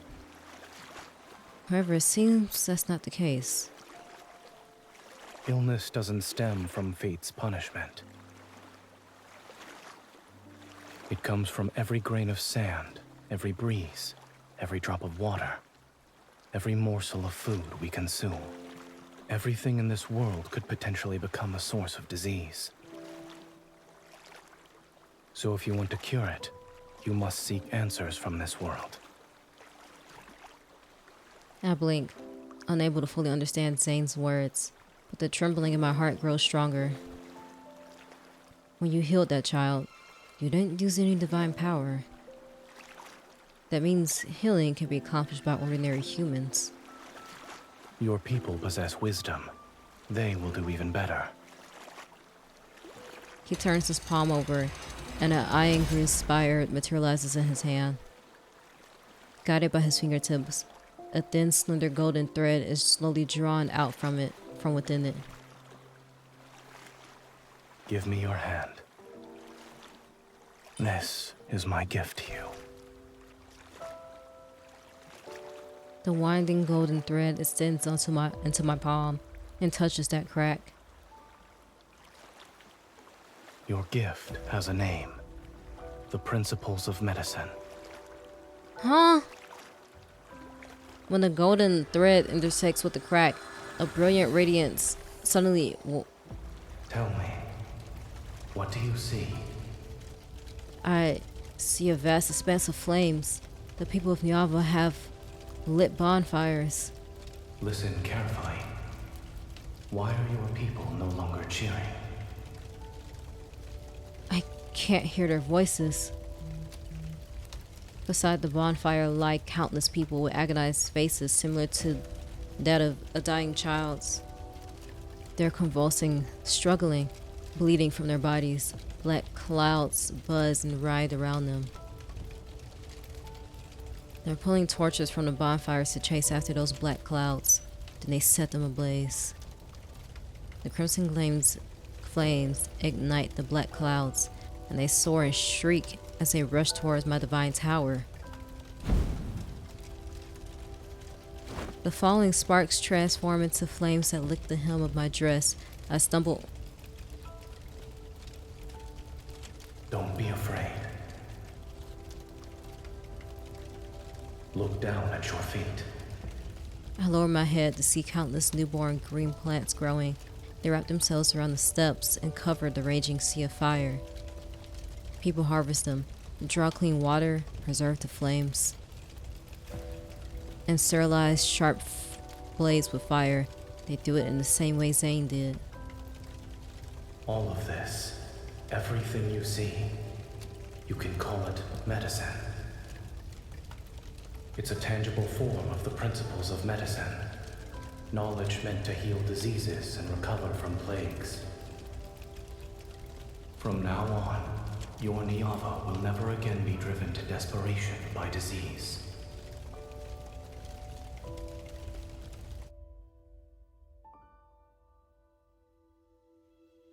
It's not long before an unprecedented plague arrives in Niava. I taught these principles of medicine to SleepyMia in the form of a divine prophecy. Soon the suffering people lit fires, killed insects and flies, and gathered unfamiliar plants they had never before recognized, and consumed their extracts. They began to ask about how the blood in their body flows, why their hearts are able to beat, and how their bodies support them. The looming shadow of disease gradually fades from Niava. After that, Zayne gave me more gifts. Iron casting, metallurgy, water management, land reclamation, calendars, mathematics. Each gift ultimately made life more vibrant through people's wisdom. This city-state grew stronger, and my Niava achieved a glorious prosperity that filled me with joy. The crack on my palm had also faded considerably. Whoa, that is crazy. In the plaza before the divine tower, a massive statue of the goddess stands completed.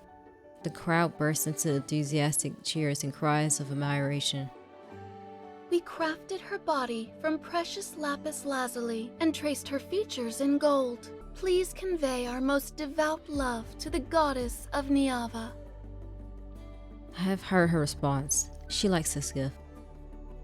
May her majestic radiance and glory be everlasting, and may she grant Niava eternal prosperity and splendor. SleepyMia and I stand amongst the elated crowd. We smiled at each other.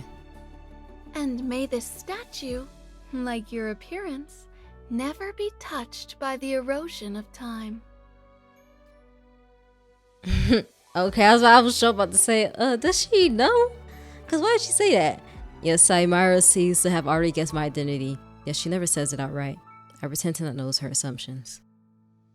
SleepyMia, no one can escape time's gaze. Then, I hope that in the days to come, your smile will remain just like it is today. I touch my cheek beneath the veil and subtly clear my throat to suppress my smile. So, the man who troubled the goddess gave her his heart. Why are you always thinking about matters of love as a ruler of a nation? Love brings happiness and fills people with longing and fascination. That's what makes our goddess shine with joy.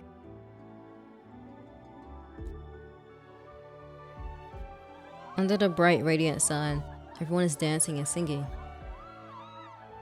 Rotama and Ingar flow endlessly, and a bountiful harvest will fill the spacious granaries. The city walls made of lapis lazuli, glazed stone become more magnificent, and the poets' melodious songs travel with ships to distant lands. I gaze towards the top of the divine tower. I know Zayne is also looking at me. Ready to wave at him, I raise my arm. Uh-oh.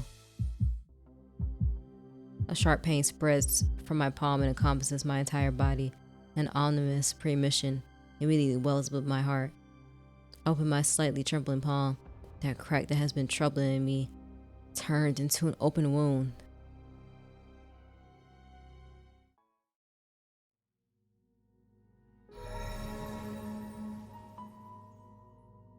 While cheers surged like a tide in the plaza, the iron grille spire deep in the divine tower emanates several streaks of light.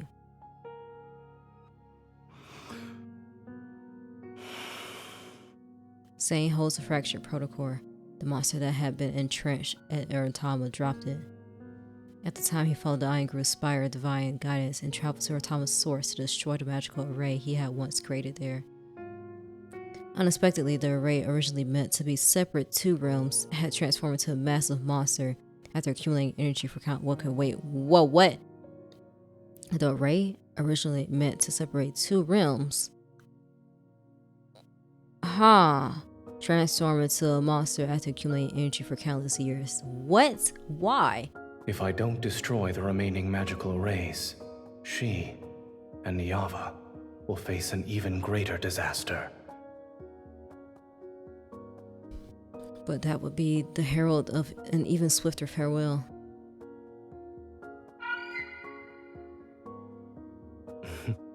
Why are you sad? Before everything was created, the ending had already been written.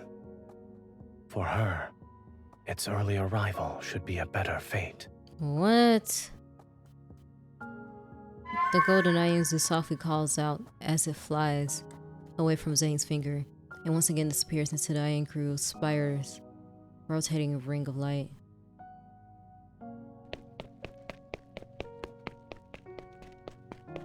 I hurry back to the divine tower as the stinging pain in my palm announces a cruel fact. The gifts that Zayne gave me, which were actually facets of civilization, did not change Niava's path towards destruction, but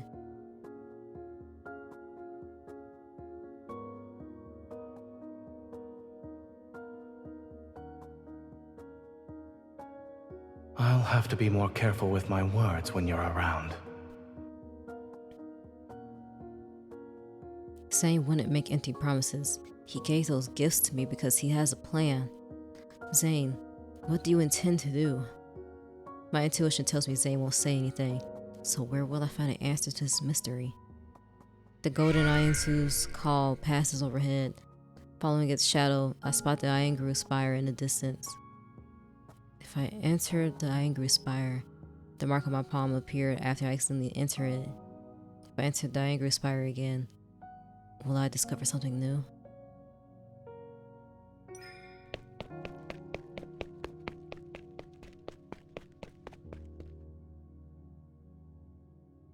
I failed to enter the iron grille spire. An invisible barrier blocks my path, and the runes that appear on it bear the same pattern as Zayne's golden ornament. Perhaps I need to obtain the key that opens it from Zayne. Uh-oh.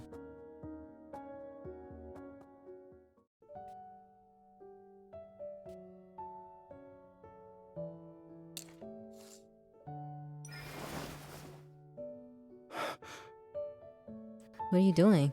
I wrap my arms around Zayne's shoulders and see him holding a reed pen. He's drawing on a wet clay tablet. The outline looks somewhat familiar. It reminds me of the new statue the humans carved for me. I'm drawing you. He looks okay. The statue is grand and beautiful, but the face is too rigid. It's lacking a certain charm. His gaze flits between my face and the clay tablet. Now I can say it's 70 to 80% accurate. It does look like me. Niava's denizens have never seen your real face, but someone ought to remember your appearance. However, what they should recall with even greater clarity is everything you've done for them. My appearance isn't important. Humans remembering what that statue looks like is enough. Zayne smiles faintly and carefully sets aside the clay tablet. So this will only belong to me. I look at his chest where the pendant stands out conspicuously amongst the golden ornaments. It's the same as the runic pattern on the barrier of the Iengru spear. If I get it, I'll be able to enter. Uh-oh. I feel slightly guilty, but I must know what Zayne plans to do. Otherwise, I'm afraid there will be consequences I can never undo in the future. Zayne, there's a full moon tonight. Should we go outside to look at it? All right. Oh, man. The moonlight is hazy. Far away, the sounds of singing and dancing from the city can still be heard, but they quickly fade into the night wind and soft chirping of insects. On the terrace of the Divine Tower, I arrange the food I brought from the market on the table and sit down next to Zayne on the rattan bed. Rattan. I think it's rattan, not rattan. I'm sorry. Try some. I request that these honey sweets be made according to your purposes. Cinnamon, pine nuts, and cashews. Although it's delicious, it's a little bland. That's impossible. I watched them make these myself. They added this much honey. It's very bland. I watch Zayne skeptically as he eats 2 more pieces with the same unfazed expression. I think for a moment before attentively leaning in to give him a kiss.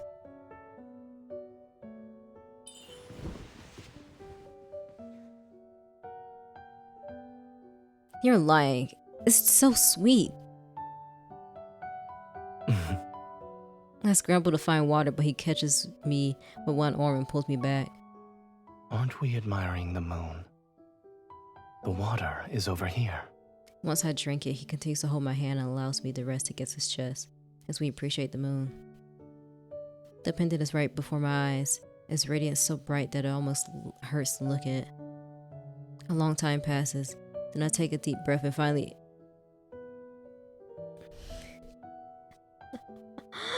I would feel bad intoxicating him to steal his stuff. That's like some... So we're gonna... Zayne. Oh, did you hear that music change? Oh my gosh. The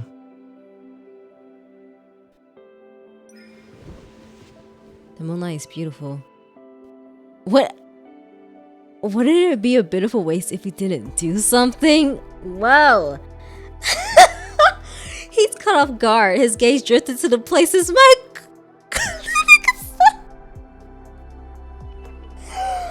Okay.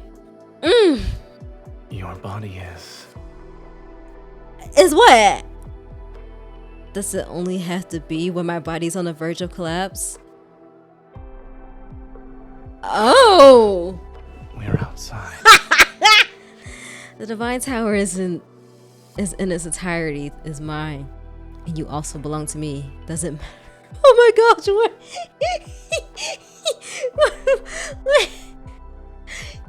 Dang, this is so bad. Because we're doing this just to steal. Wait, I didn't even read that.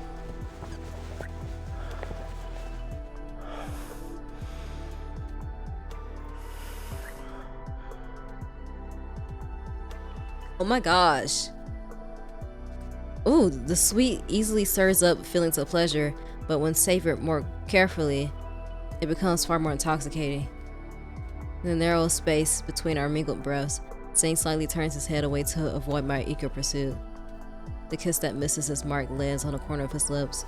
It draws out deeper, lingering breaths.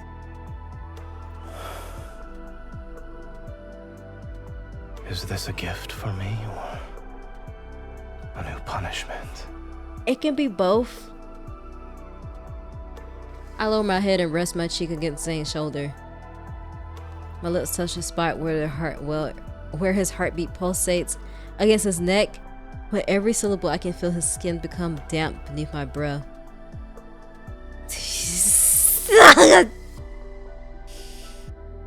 Oh.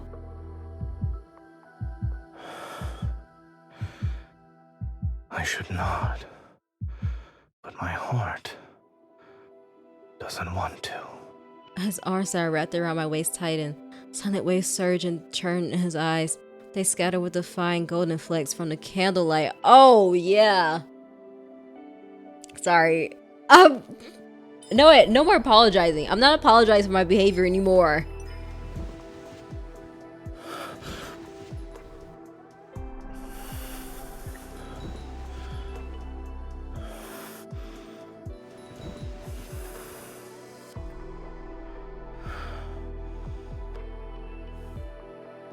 My name. Hell between his teeth melts faster than sweet on our lips and tongues.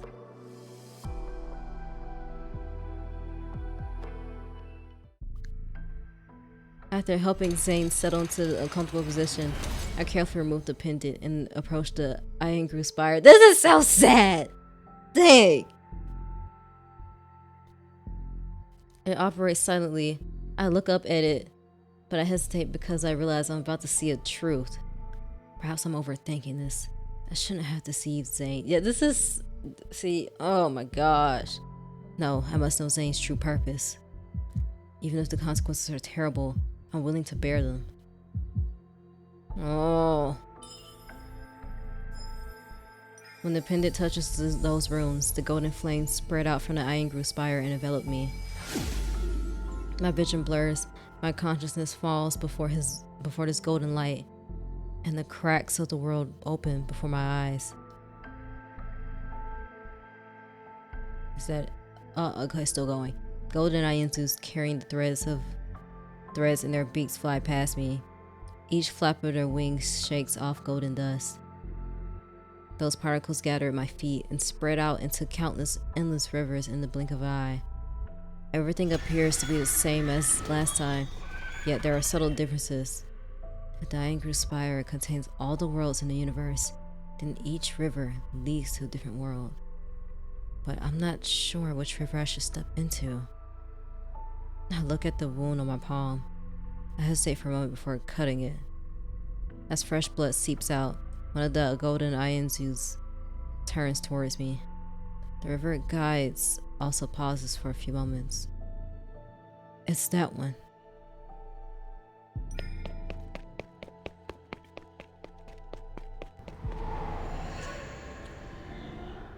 Howling winds carry an aura heavier than death itself.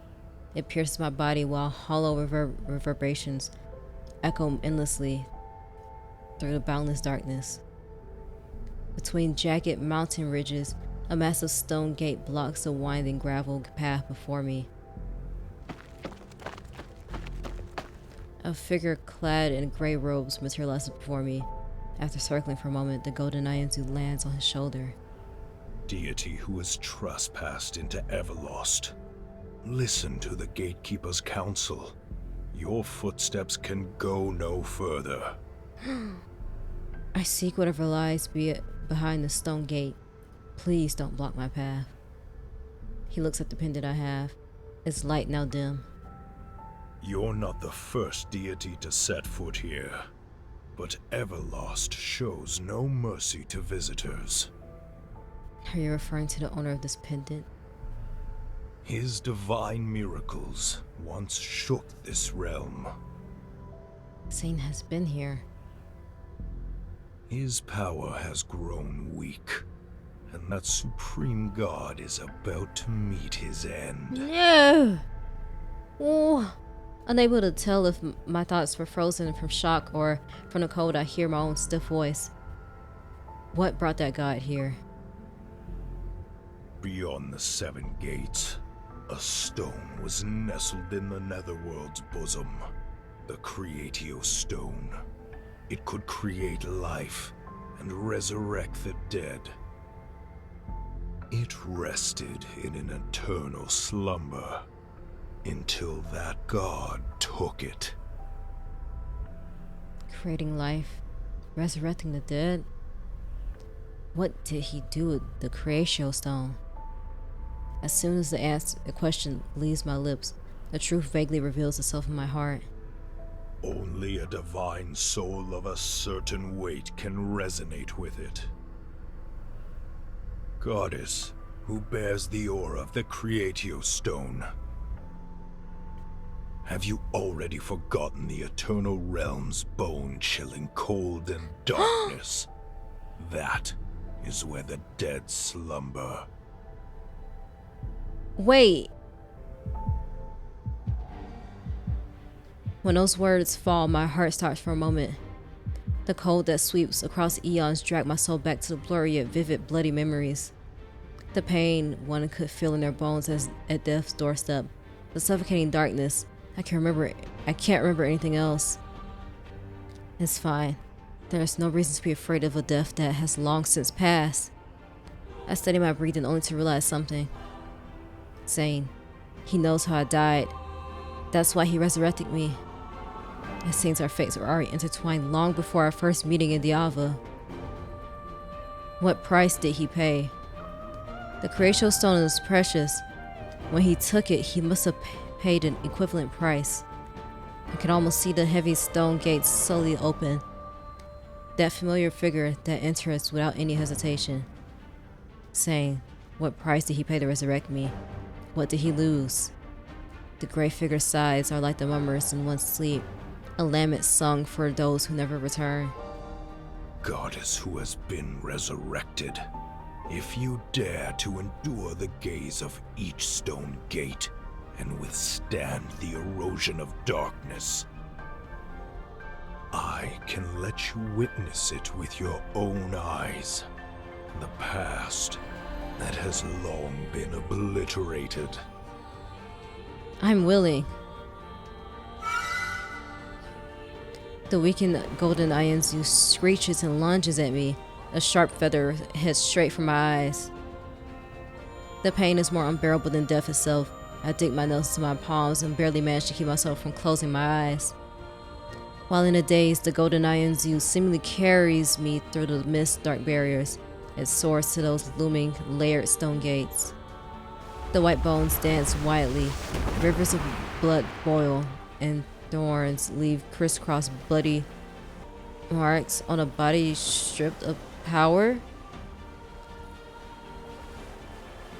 I see that his figure silently passes through one massive stone gate after another. Only a single golden Ionzu is by his side.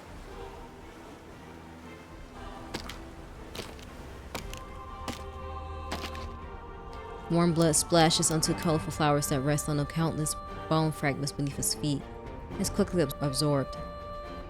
Countless greedy whispers echo around his ears. They wait for a moment that he falls so they can devour him. Is he about to... Zayne? You shouldn't have followed me here. My power is about to be consumed by Everlost.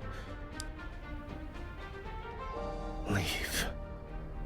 Before you're also devoured. Don't go any further. It's as if my spirit possesses the bird by his side. The words I speak transform into shrill bird cries. I'm unable to stop him. Zayne looks at the void. Not far off, a brilliant yet ice-cold lapis lazuli sits on one end of the scale forged in gold. It weighs the scale down while an empty pan on the other side waits. That's the Creatio Stone.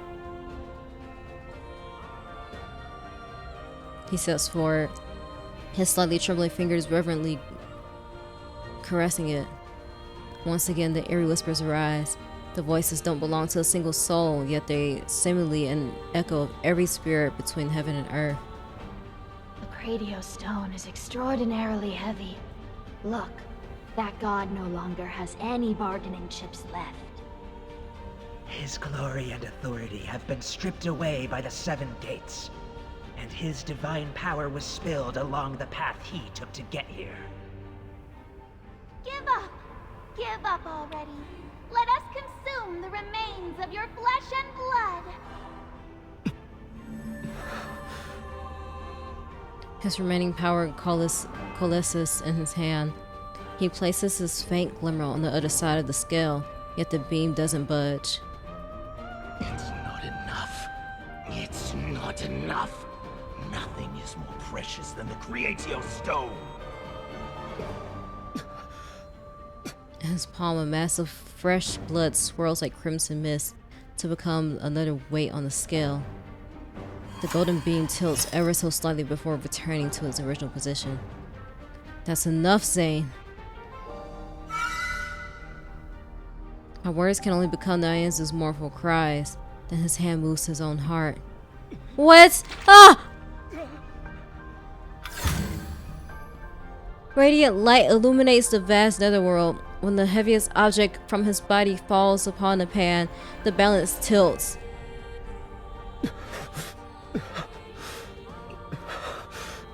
I shall exchange this for the Creatio Stone. No, you're making me emotional. What?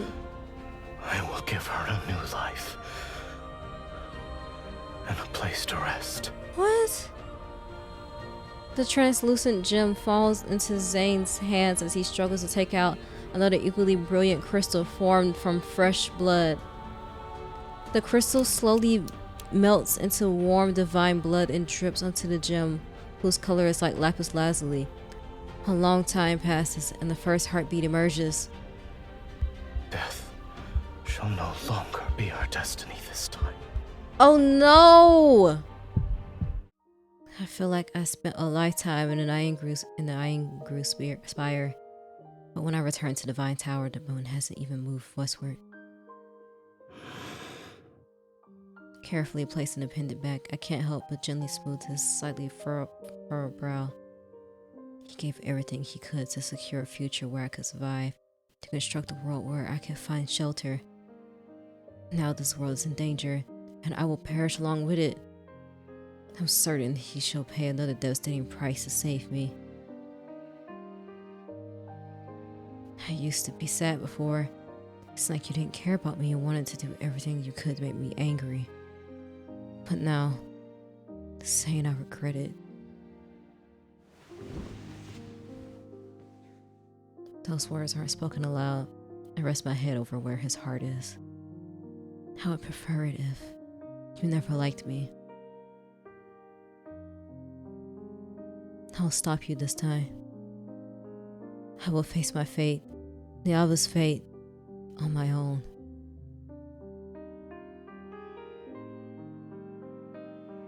However, the Angry Spire didn't exactly tell me what Zayne plans to do. I racked my brain for many days and secretly made preparations to the best of my ability. Although I wish Zayne was more straightforward and told me everything, he never gave me the answer I wanted, no matter how hard I tried to probe indirectly. So when Zayne suddenly invited me to go to the Vastrian, the day has arrived. A premonition of separation and indescribable melancholy welled up in my heart, but I put on a carefree smile. Alright, let's go.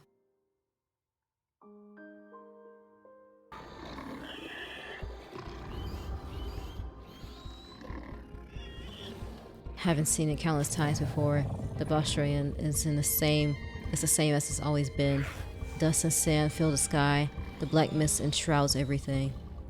Yet Zayne stands by my side and fights alongside me to eliminate monster after monster.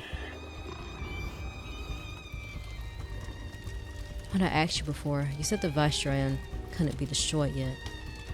Is today that time?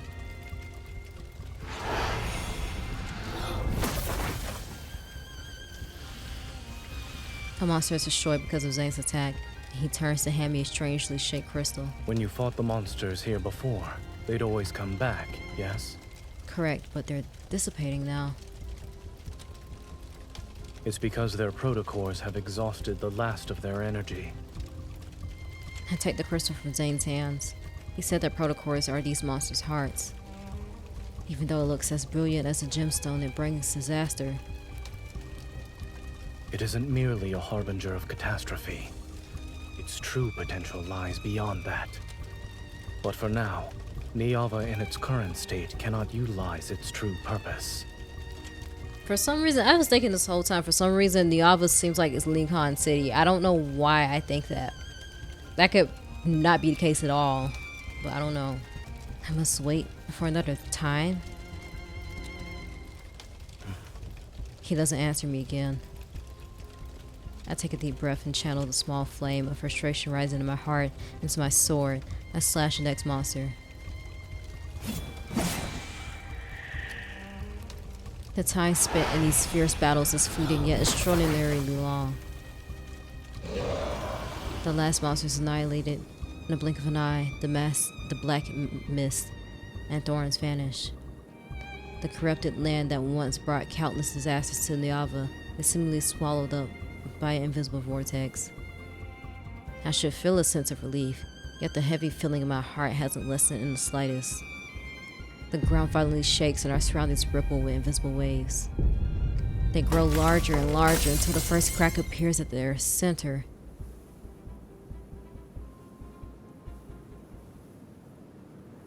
What is this? The Vastrayan has vanished.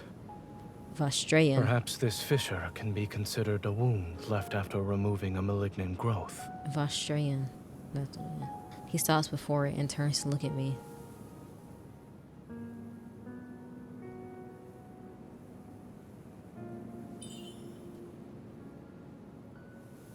Let's go.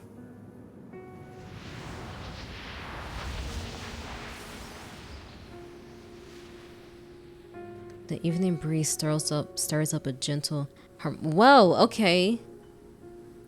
This is the valley where we first met. But it was eroded by the... I've already forgot how he said it. Vastrian? The Vastrian centuries ago.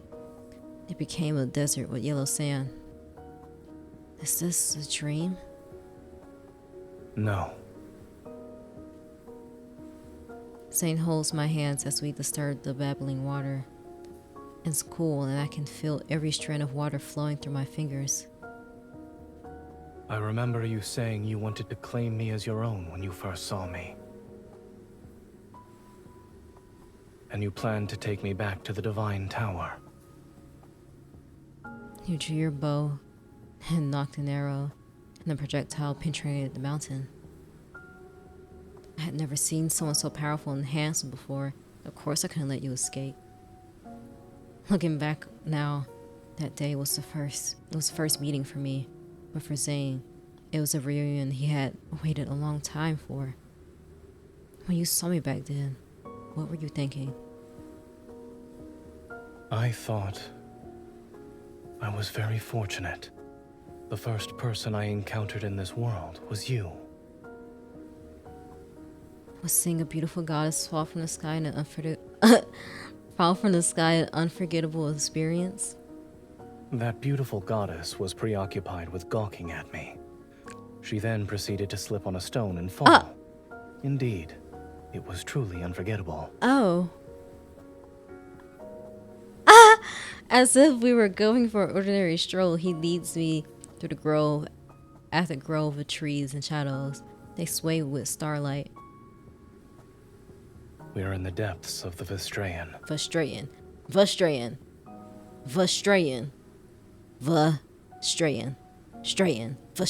If we go through here, where will we find ourselves?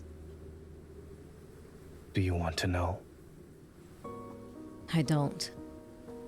I stop in my tracks and tightly grip his hand. If we reach the end of this world, he might leave me. I want to stay here. I don't want to go anywhere.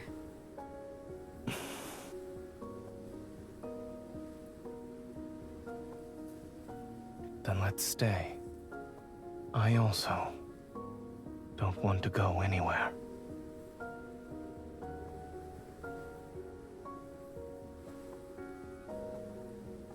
The passage of time becomes insignificant.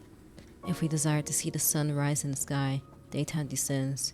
If one wished to see the stars, the sky will become a black expanse covered in specks of light. There are mountains and rivers and lakes and streams, green meadows, flowers, plants and trees, even houses. The place is like a small world created by a nameless deity. It was made for me and Zayne, and we're the only two living beings here. Zayne and I have never been apart for every moment spent in this place. Even a deity in this world unknown to anyone would willingly become an ordinary person, driven by love. I'm still trying to use every possible method in our brief time to hold on to Zayne. I attempt to glean any hint or clue from his words, but he continues to look at me with his calm, gentle gaze. He doesn't say anything.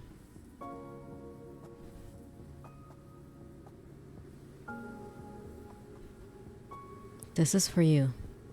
I place a clay figurine made from the river mud in front of Zayne. So that's why you were digging up mud by the river for several days. He takes the figurine and examines it carefully. Is this me? It resembles you, know. This is the most handsome one among all the clay figurines I've made. I thought you would make a pair. I actually did try to do that, but I kept breaking. Oh, that's not a good sign. I remember how you used to heal my wounds. You're more likely to succeed in making a pair compared to me. Didn't you say I'm not good at creating things? But you're still constantly trying to fix everything, whether it's me or Niava. Zayne, this world keeps improving because of the gifts you've given me. It has absorbed the nourishment from those facets of civilization. You're the one who made it a wonderful place. This world will no longer need Zayne. I need you.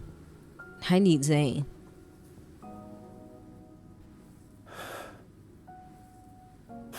Our surroundings are quiet for a moment. Did our time here make you happy? If it were possible, I wish everything was like this for all of eternity. If it were possible, would you be willing to stay here for all of eternity? I nod, then I shake my head. We both have things we must do. You're going to leave. Am I mistaken? Your Niava is akin to a plump seed that has already stored enough nutrients.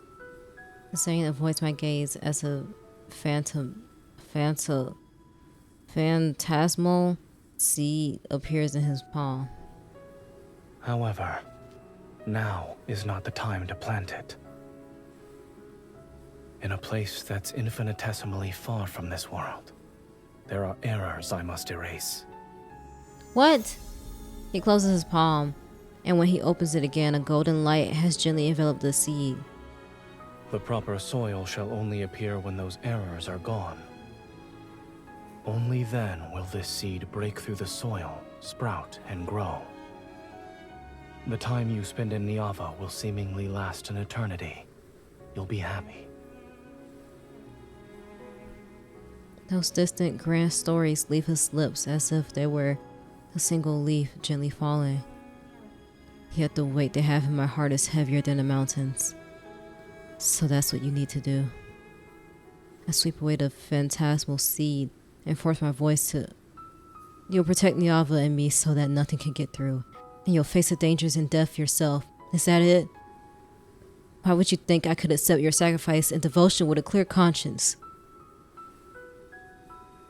I'm sorry. But even if it is selfish, I shall always make the same choice. He presses down on my hand. A golden light flickers. An object emerges from beneath our overlapping palms. Whoa, wait. The Destiny Stone? What are you doing? Panic floods my heart. I struggle desperately to break free, but my body won't move. Saying if you erase your name from the Destiny Stone, you'll disappear forever and never be able to return to Niava.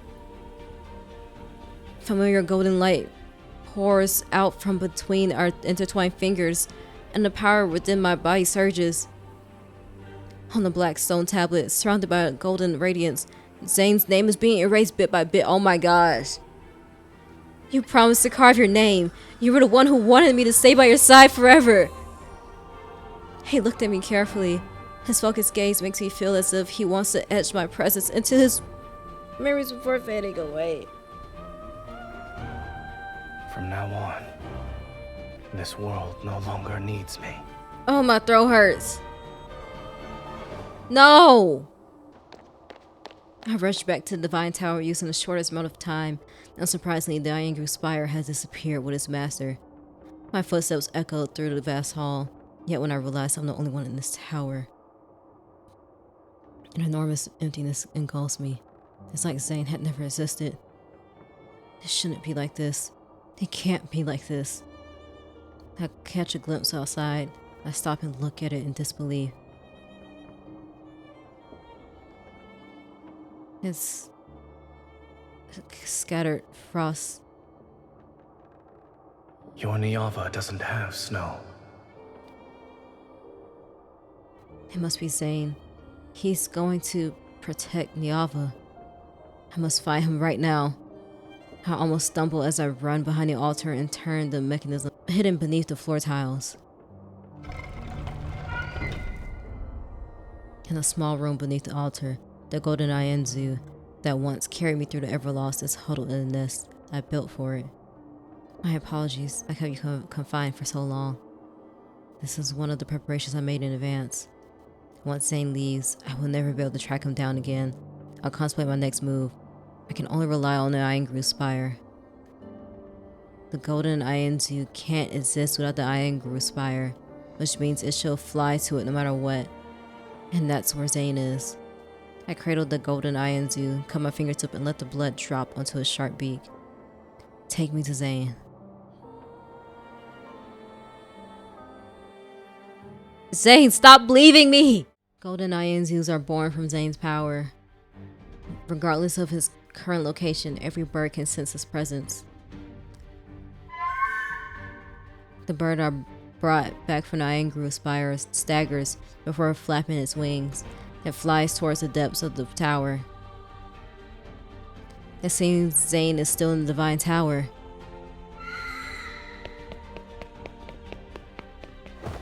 But when my foot touches emptiness, the sensation of weightlessness follows.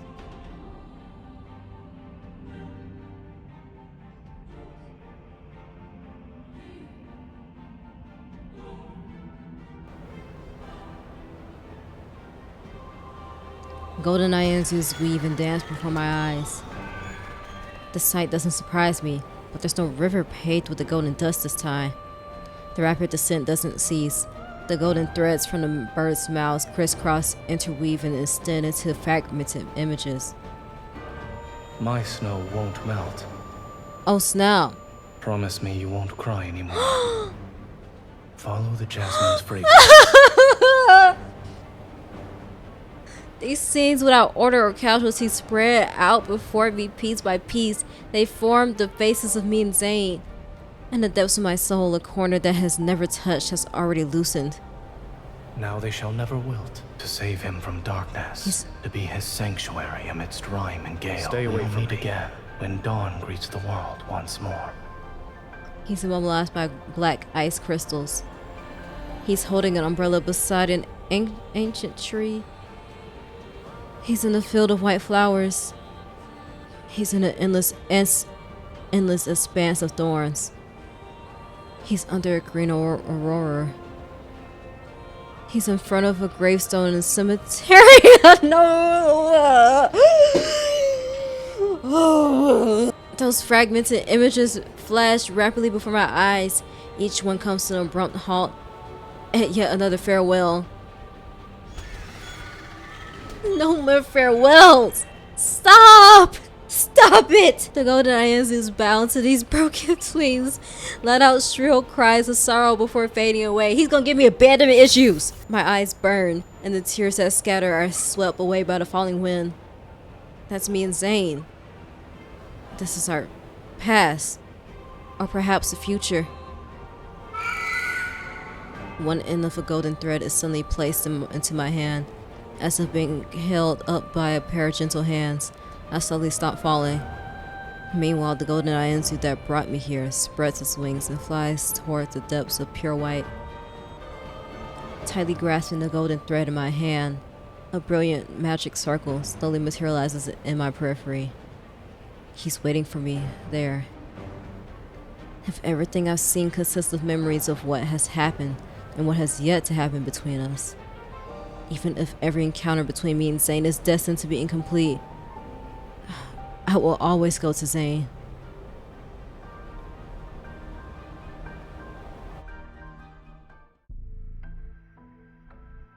Oh my gosh.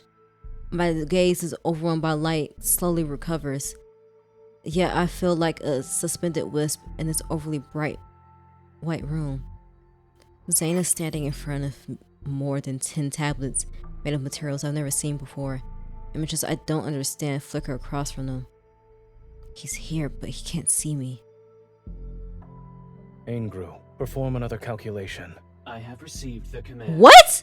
Conducting calculation attempt number 271,820. What? Who are you, Tony Stark? And is Angru? I've been saying Angru. That's probably been so annoying. Angru? Angru? Man, I don't know. The images on the tablets change rapidly in silence. Countless calculations flow across them. Root Z0905 has been successfully calculated. Huh. Beginning simulation of Route Z0905 solution. What in the world? See, okay, so I think it's fair to say that he knows everything at this point. Because I was wondering if he remembers things doing the vows card, right? And you know, in the Foreseer myth, like we see, like in the field of flowers, like he sees the different futures or paths of us together, and we are separated every time. He's like, I don't want that anymore. Like, I want us to be able to be together. I'm not sure if the timeline really matters, if it's all just things that might be happening all at the same time, or like, I don't know, but that would be kind of crazy. The simulation has failed. Based on historical data and model parameters, no successful pathway exists. The optimal solution is the predetermined plan you have previously inputted. No evacuation of life forms is necessary. What?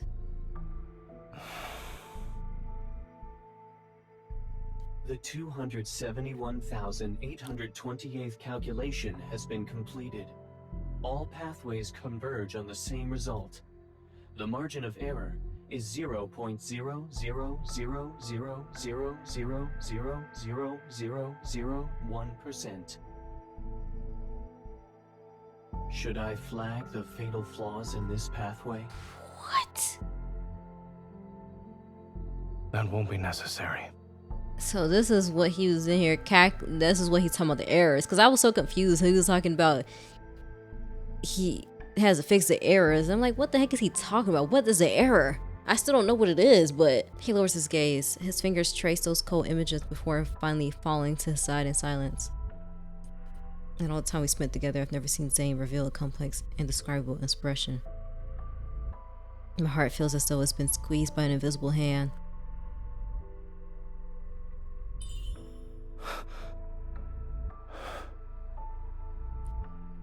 What? You're allowed to hide everything from me, but I'm not allowed to catch you off guard for once? Zayne, you're a... Before I can release the rest of my frustration, I'm pulled into an embrace. You shouldn't have come here. Why should I listen to you? I want to counter with the fiercest tone I can muster, but the uncontrollable hitch in my voice makes my words sound unconvincing. Stroking his back, I feel Zayne's warmth. It's real and tangible. Time passes. As for the amount, I don't know. Before those images vanish, a bell-like sound rings out. We slowly return to our senses and gradually let go of each other as if we woke up from a dream. Neither of us speaks for some time. Then my frustration gets the better of me. I can't help but give him a good poke. I told you that, Mouse, before explaining. I asked you so many times and gave you so many chances. I didn't give you permission to leave me. It was wrong of me to keep secrets from you. And yet you keep doing it. However, separation is already the best outcome for us. Ah! Says who? I hate separation the most. Nothing about it is good. I grabbed Zayne's hand tightly to prevent her from trying to abandon me again. Niava is the world I'm meant to protect. No matter what happens, I should be the one standing on the front lines. Even if the only possible ending is destruction, I refuse to let you face it alone. All right.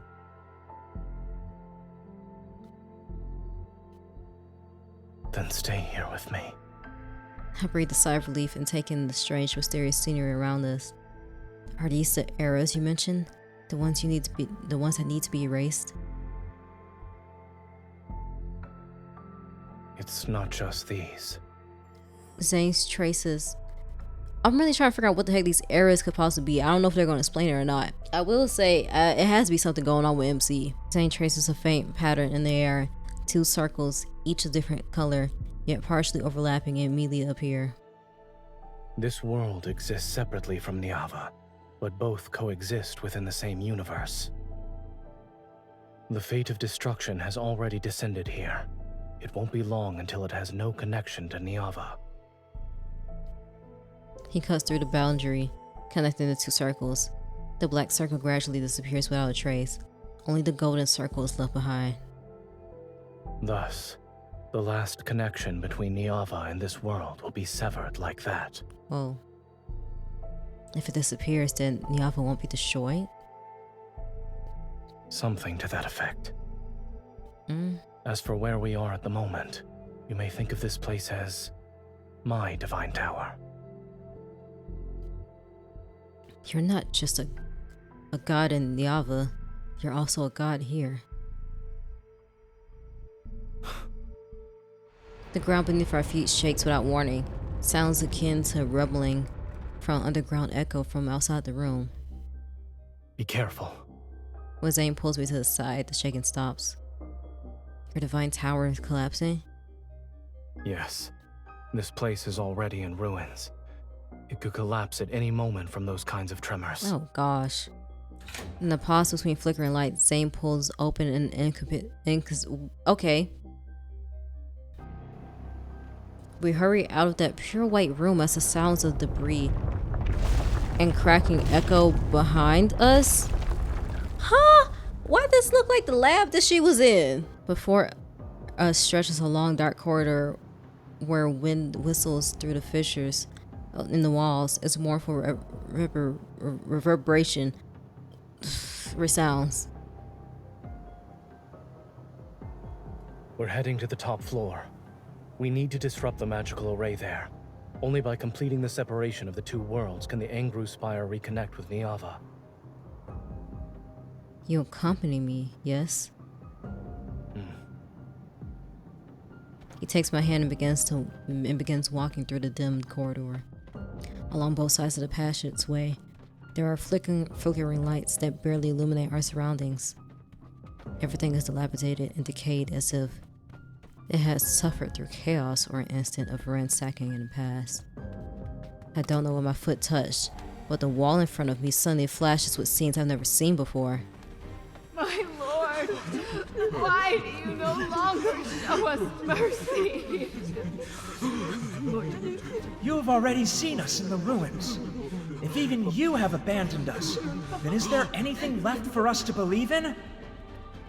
Are we not devout enough? Have you decided to stop answering our prayers? Save me, my lord. I don't want to die like this. The sounds from the images on the wall reverberate against my eardrums. Shocked, I grab Zayne and stop in my tracks. And all those angry, desperate, anguished faces turn toward the same person. Same day. They once claimed this world as their own. There are more secrets hidden behind his straightforward words, and the fragmented light cast shadows across Zayne's profile. Do you want to continue listening to this story? It might be a tale that will tell me what I've always wanted to know. Everything about him. If it's about you, I want to hear it. All right. Each display cycles through different images repeatedly. The nearest one shifts. Countless transparent tubes are arranged in neat rows throughout a massive room. All of them have symbols I can't understand. In this world, humans had no names, only numbers. Those individuals pursued maximum efficiency and discarded everything they deemed useless or detrimental to their world's progress. They worshipped the principles that would make this place perfect. The principles you taught me. Are they similar to the water management, land reclamation, calendars, and mathematics you taught me back in Niava? Those who mastered the most fundamental and profound principles were called gods. In that regard, it's very much like your Niava. Wait. So, the gods used their principles to bring their world longer lifespans and endless happiness. What? In the next image, healthy children grow up and gravely ill recover, and the gravely ill recover quickly. People took much longer to reach old age and die. Time passed, and in the eyes of humans, gods were omnipotent beings who granted every request. So eventually, they demanded eternal life. I remember the day Zayne taught me those medical principles and the small plant that died in his hands. The gods didn't respond to their request. In other words, what they wanted was something this world couldn't support yet. Wishes went unfulfilled. Only shattered hopes and disasters arrived. To humanity, the gods became bringers of obliteration.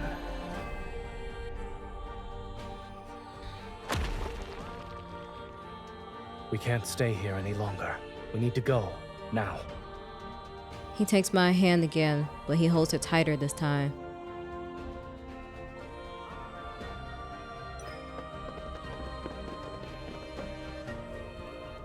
I watch as the thin tubes in the display disappear. They're replaced by images of crystal stones one after another. There are humans who ignore the warnings, cheer for those beautiful crystals.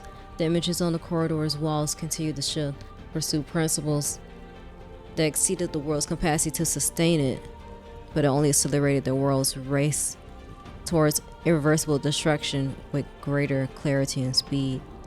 Natural disasters and human calamities played out in endless succession. With nowhere left to run, people remembered the gods of yore. They gathered to angrily accuse those deities, mournfully pray to them, and beg humbly for mercy. Day after day, this facility was surrounded by humans desperately hoping for salvation.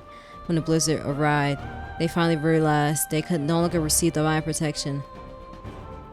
They turned and left, their footsteps disappearing onto the apocalyptic snow that never stopped falling since it began. Then my face flashes briefly across the display. Even though I learned about my past fate and never lost, see my face there still leaves me feeling disorientated. I don't stop to ask Zayne about it. My past death must certainly be a memory that Zayne never wants to revisit. I let it remain buried in his tomb. Reaching the end of the corridor, it feels as though I've finished reading the entire lifetime of this world. The door leading to the building's top floor is right in front of us.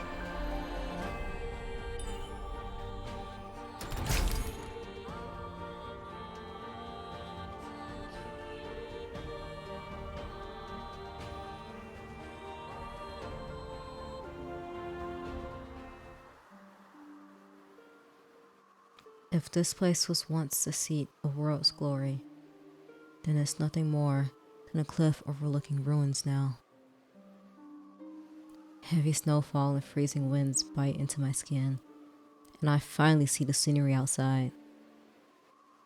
Jagged, damaged black ruins jut out from the ground like desperate, struggling arms. They pierce the frost and snow that blankets the earth. The world is frozen in deathly silence, and the setting sun futilely bathes everything in warm hues.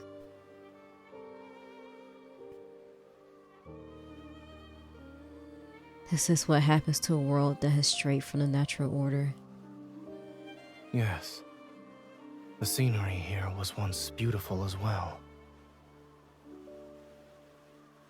When people choose to utilize truths that surpass the natural order, the outcome was already predetermined.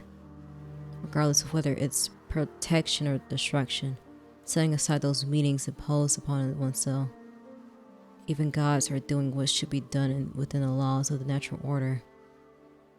The trembling beneath my feet continues, but in the blink of an eye, I simply return with Zayne to the divine tower.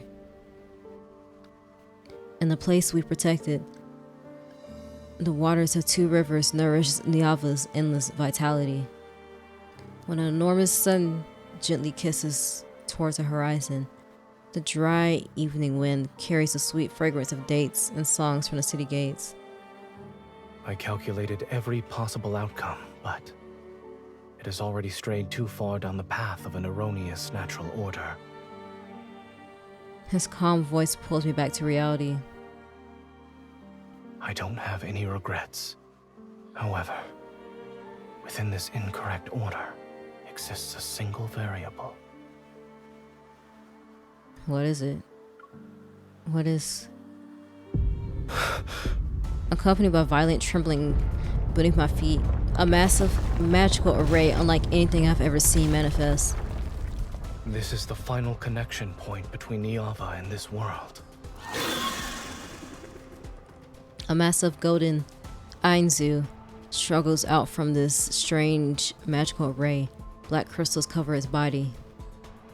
It's not a golden Ainzu. It's a monster similar to the one from the river source. Watch out. A massive longbow materializes in Zayne's hands, and I raise my hands to summon my weapon as well. As soon as he draws the bowstring, my black sword transforms into his arrow. Imperfect order doesn't need to be corrected. True redemption lies in utter obliteration. Cataclysm.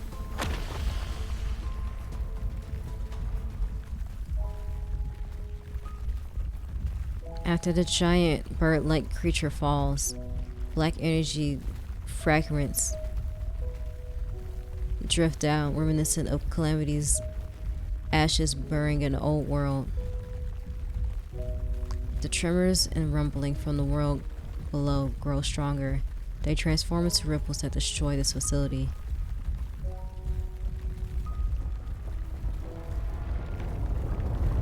Zayne, is it over? Yes. The pungent scent of blood fills my nostrils as Zayne's blood. The Angru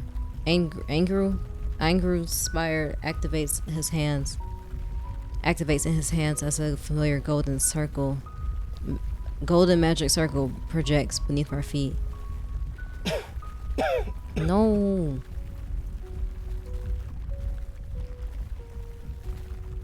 Go. This is your last chance to leave.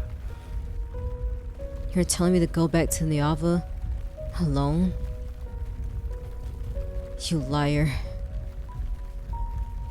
You never planned to leave with me from the start.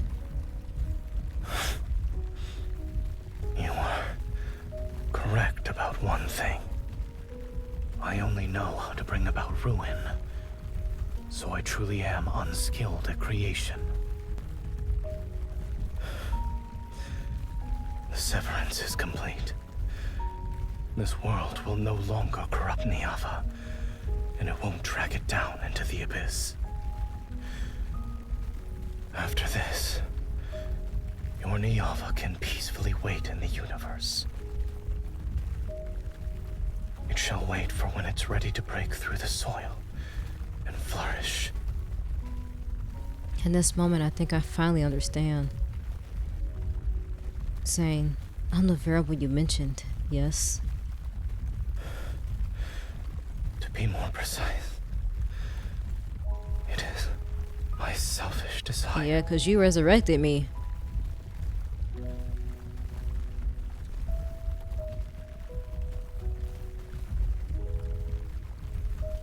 If gods have selfish desires, then he must want his beloved to live.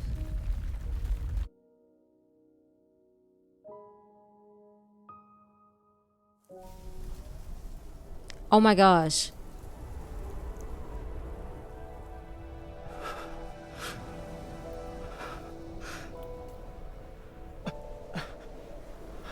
No. No. My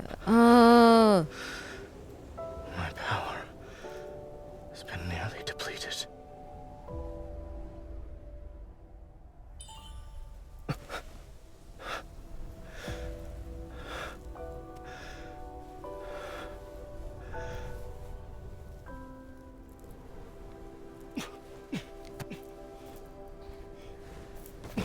Oh my gosh.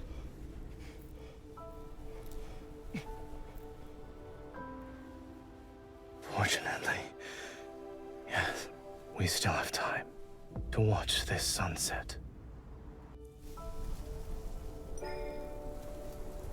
Are you...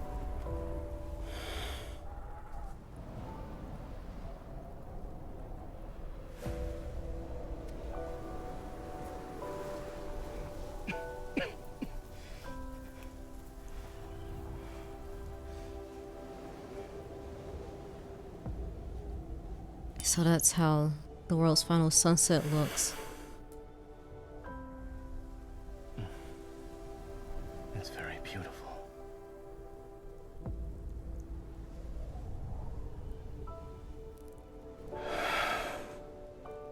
I should send you away from here now. No.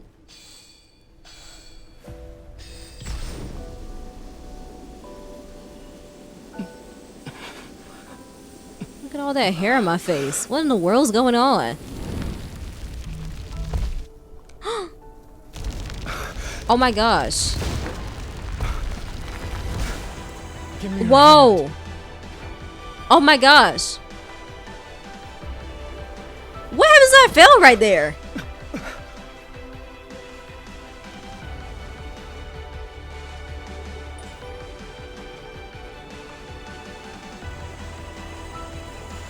Even...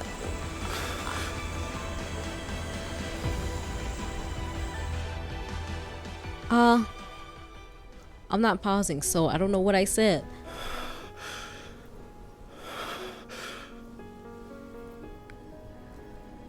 Whoa. Whoa. You actually gave all your Whoa. Oh no. Please don't. You already gave me so much more.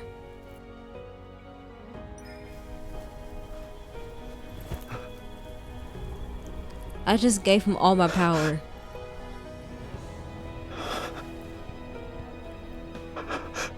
No, not the snowy music. Our destinies will intertwine countless more times.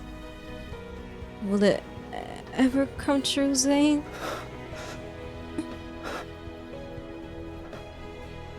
Your wish will come true. Oh my...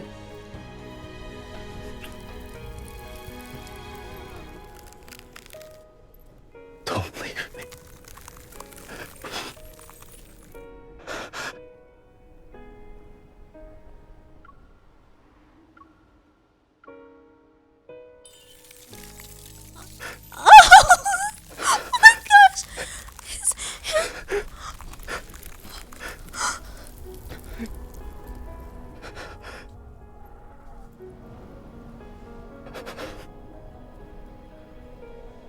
Before the snow stops, I'll wait for our reunion.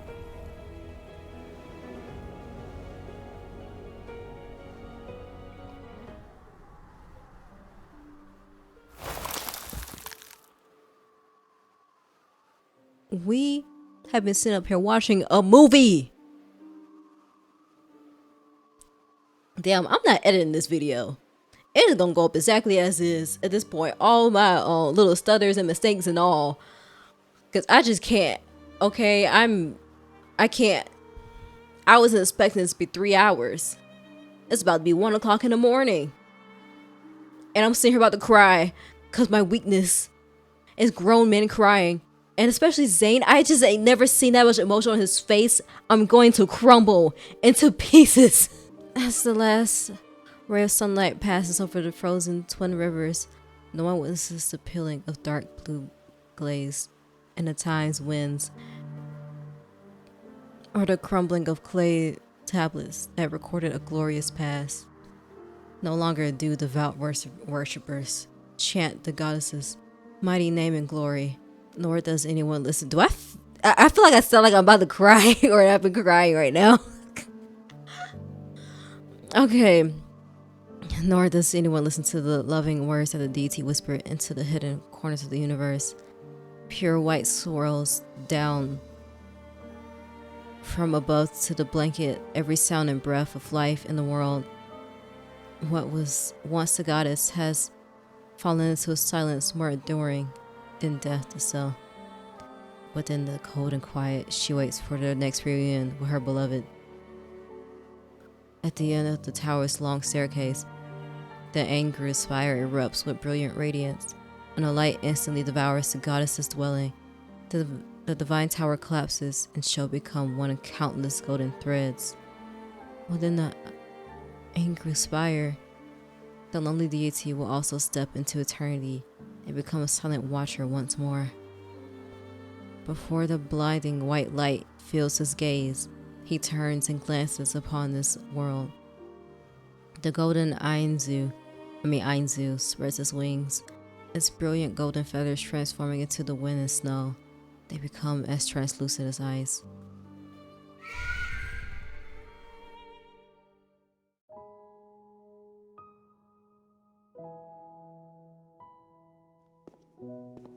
Ah! It's an ordinary morning. Groggy, the administrator yawns, rubs his eyes, and pulls open the library's weathered doors from inside. Cold wind sweeps through the gap. Caught off guard, he shivers. It's cold. Fixing his collar, the administrator quickly flips the closed sign over. Why is this here? He picks up the old book that somehow fell to the ground, dusts off the cover, and places it back on the shelf. The sound of footsteps fades away, and silence returns to the library. Faint morning light shines along the window frame and touches the organized bookshelves. On the book spine, a snowflake silently melts.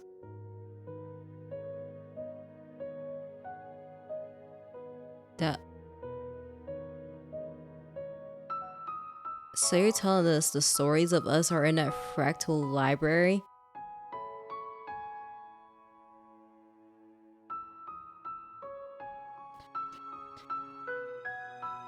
Oh.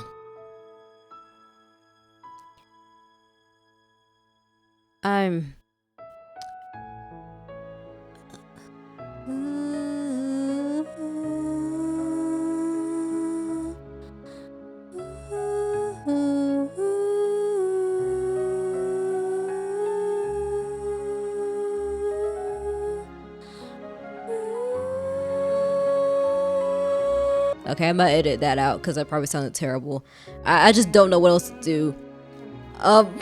You know what? No, I'm not editing it out. You're gonna have to hear my terrible singing. I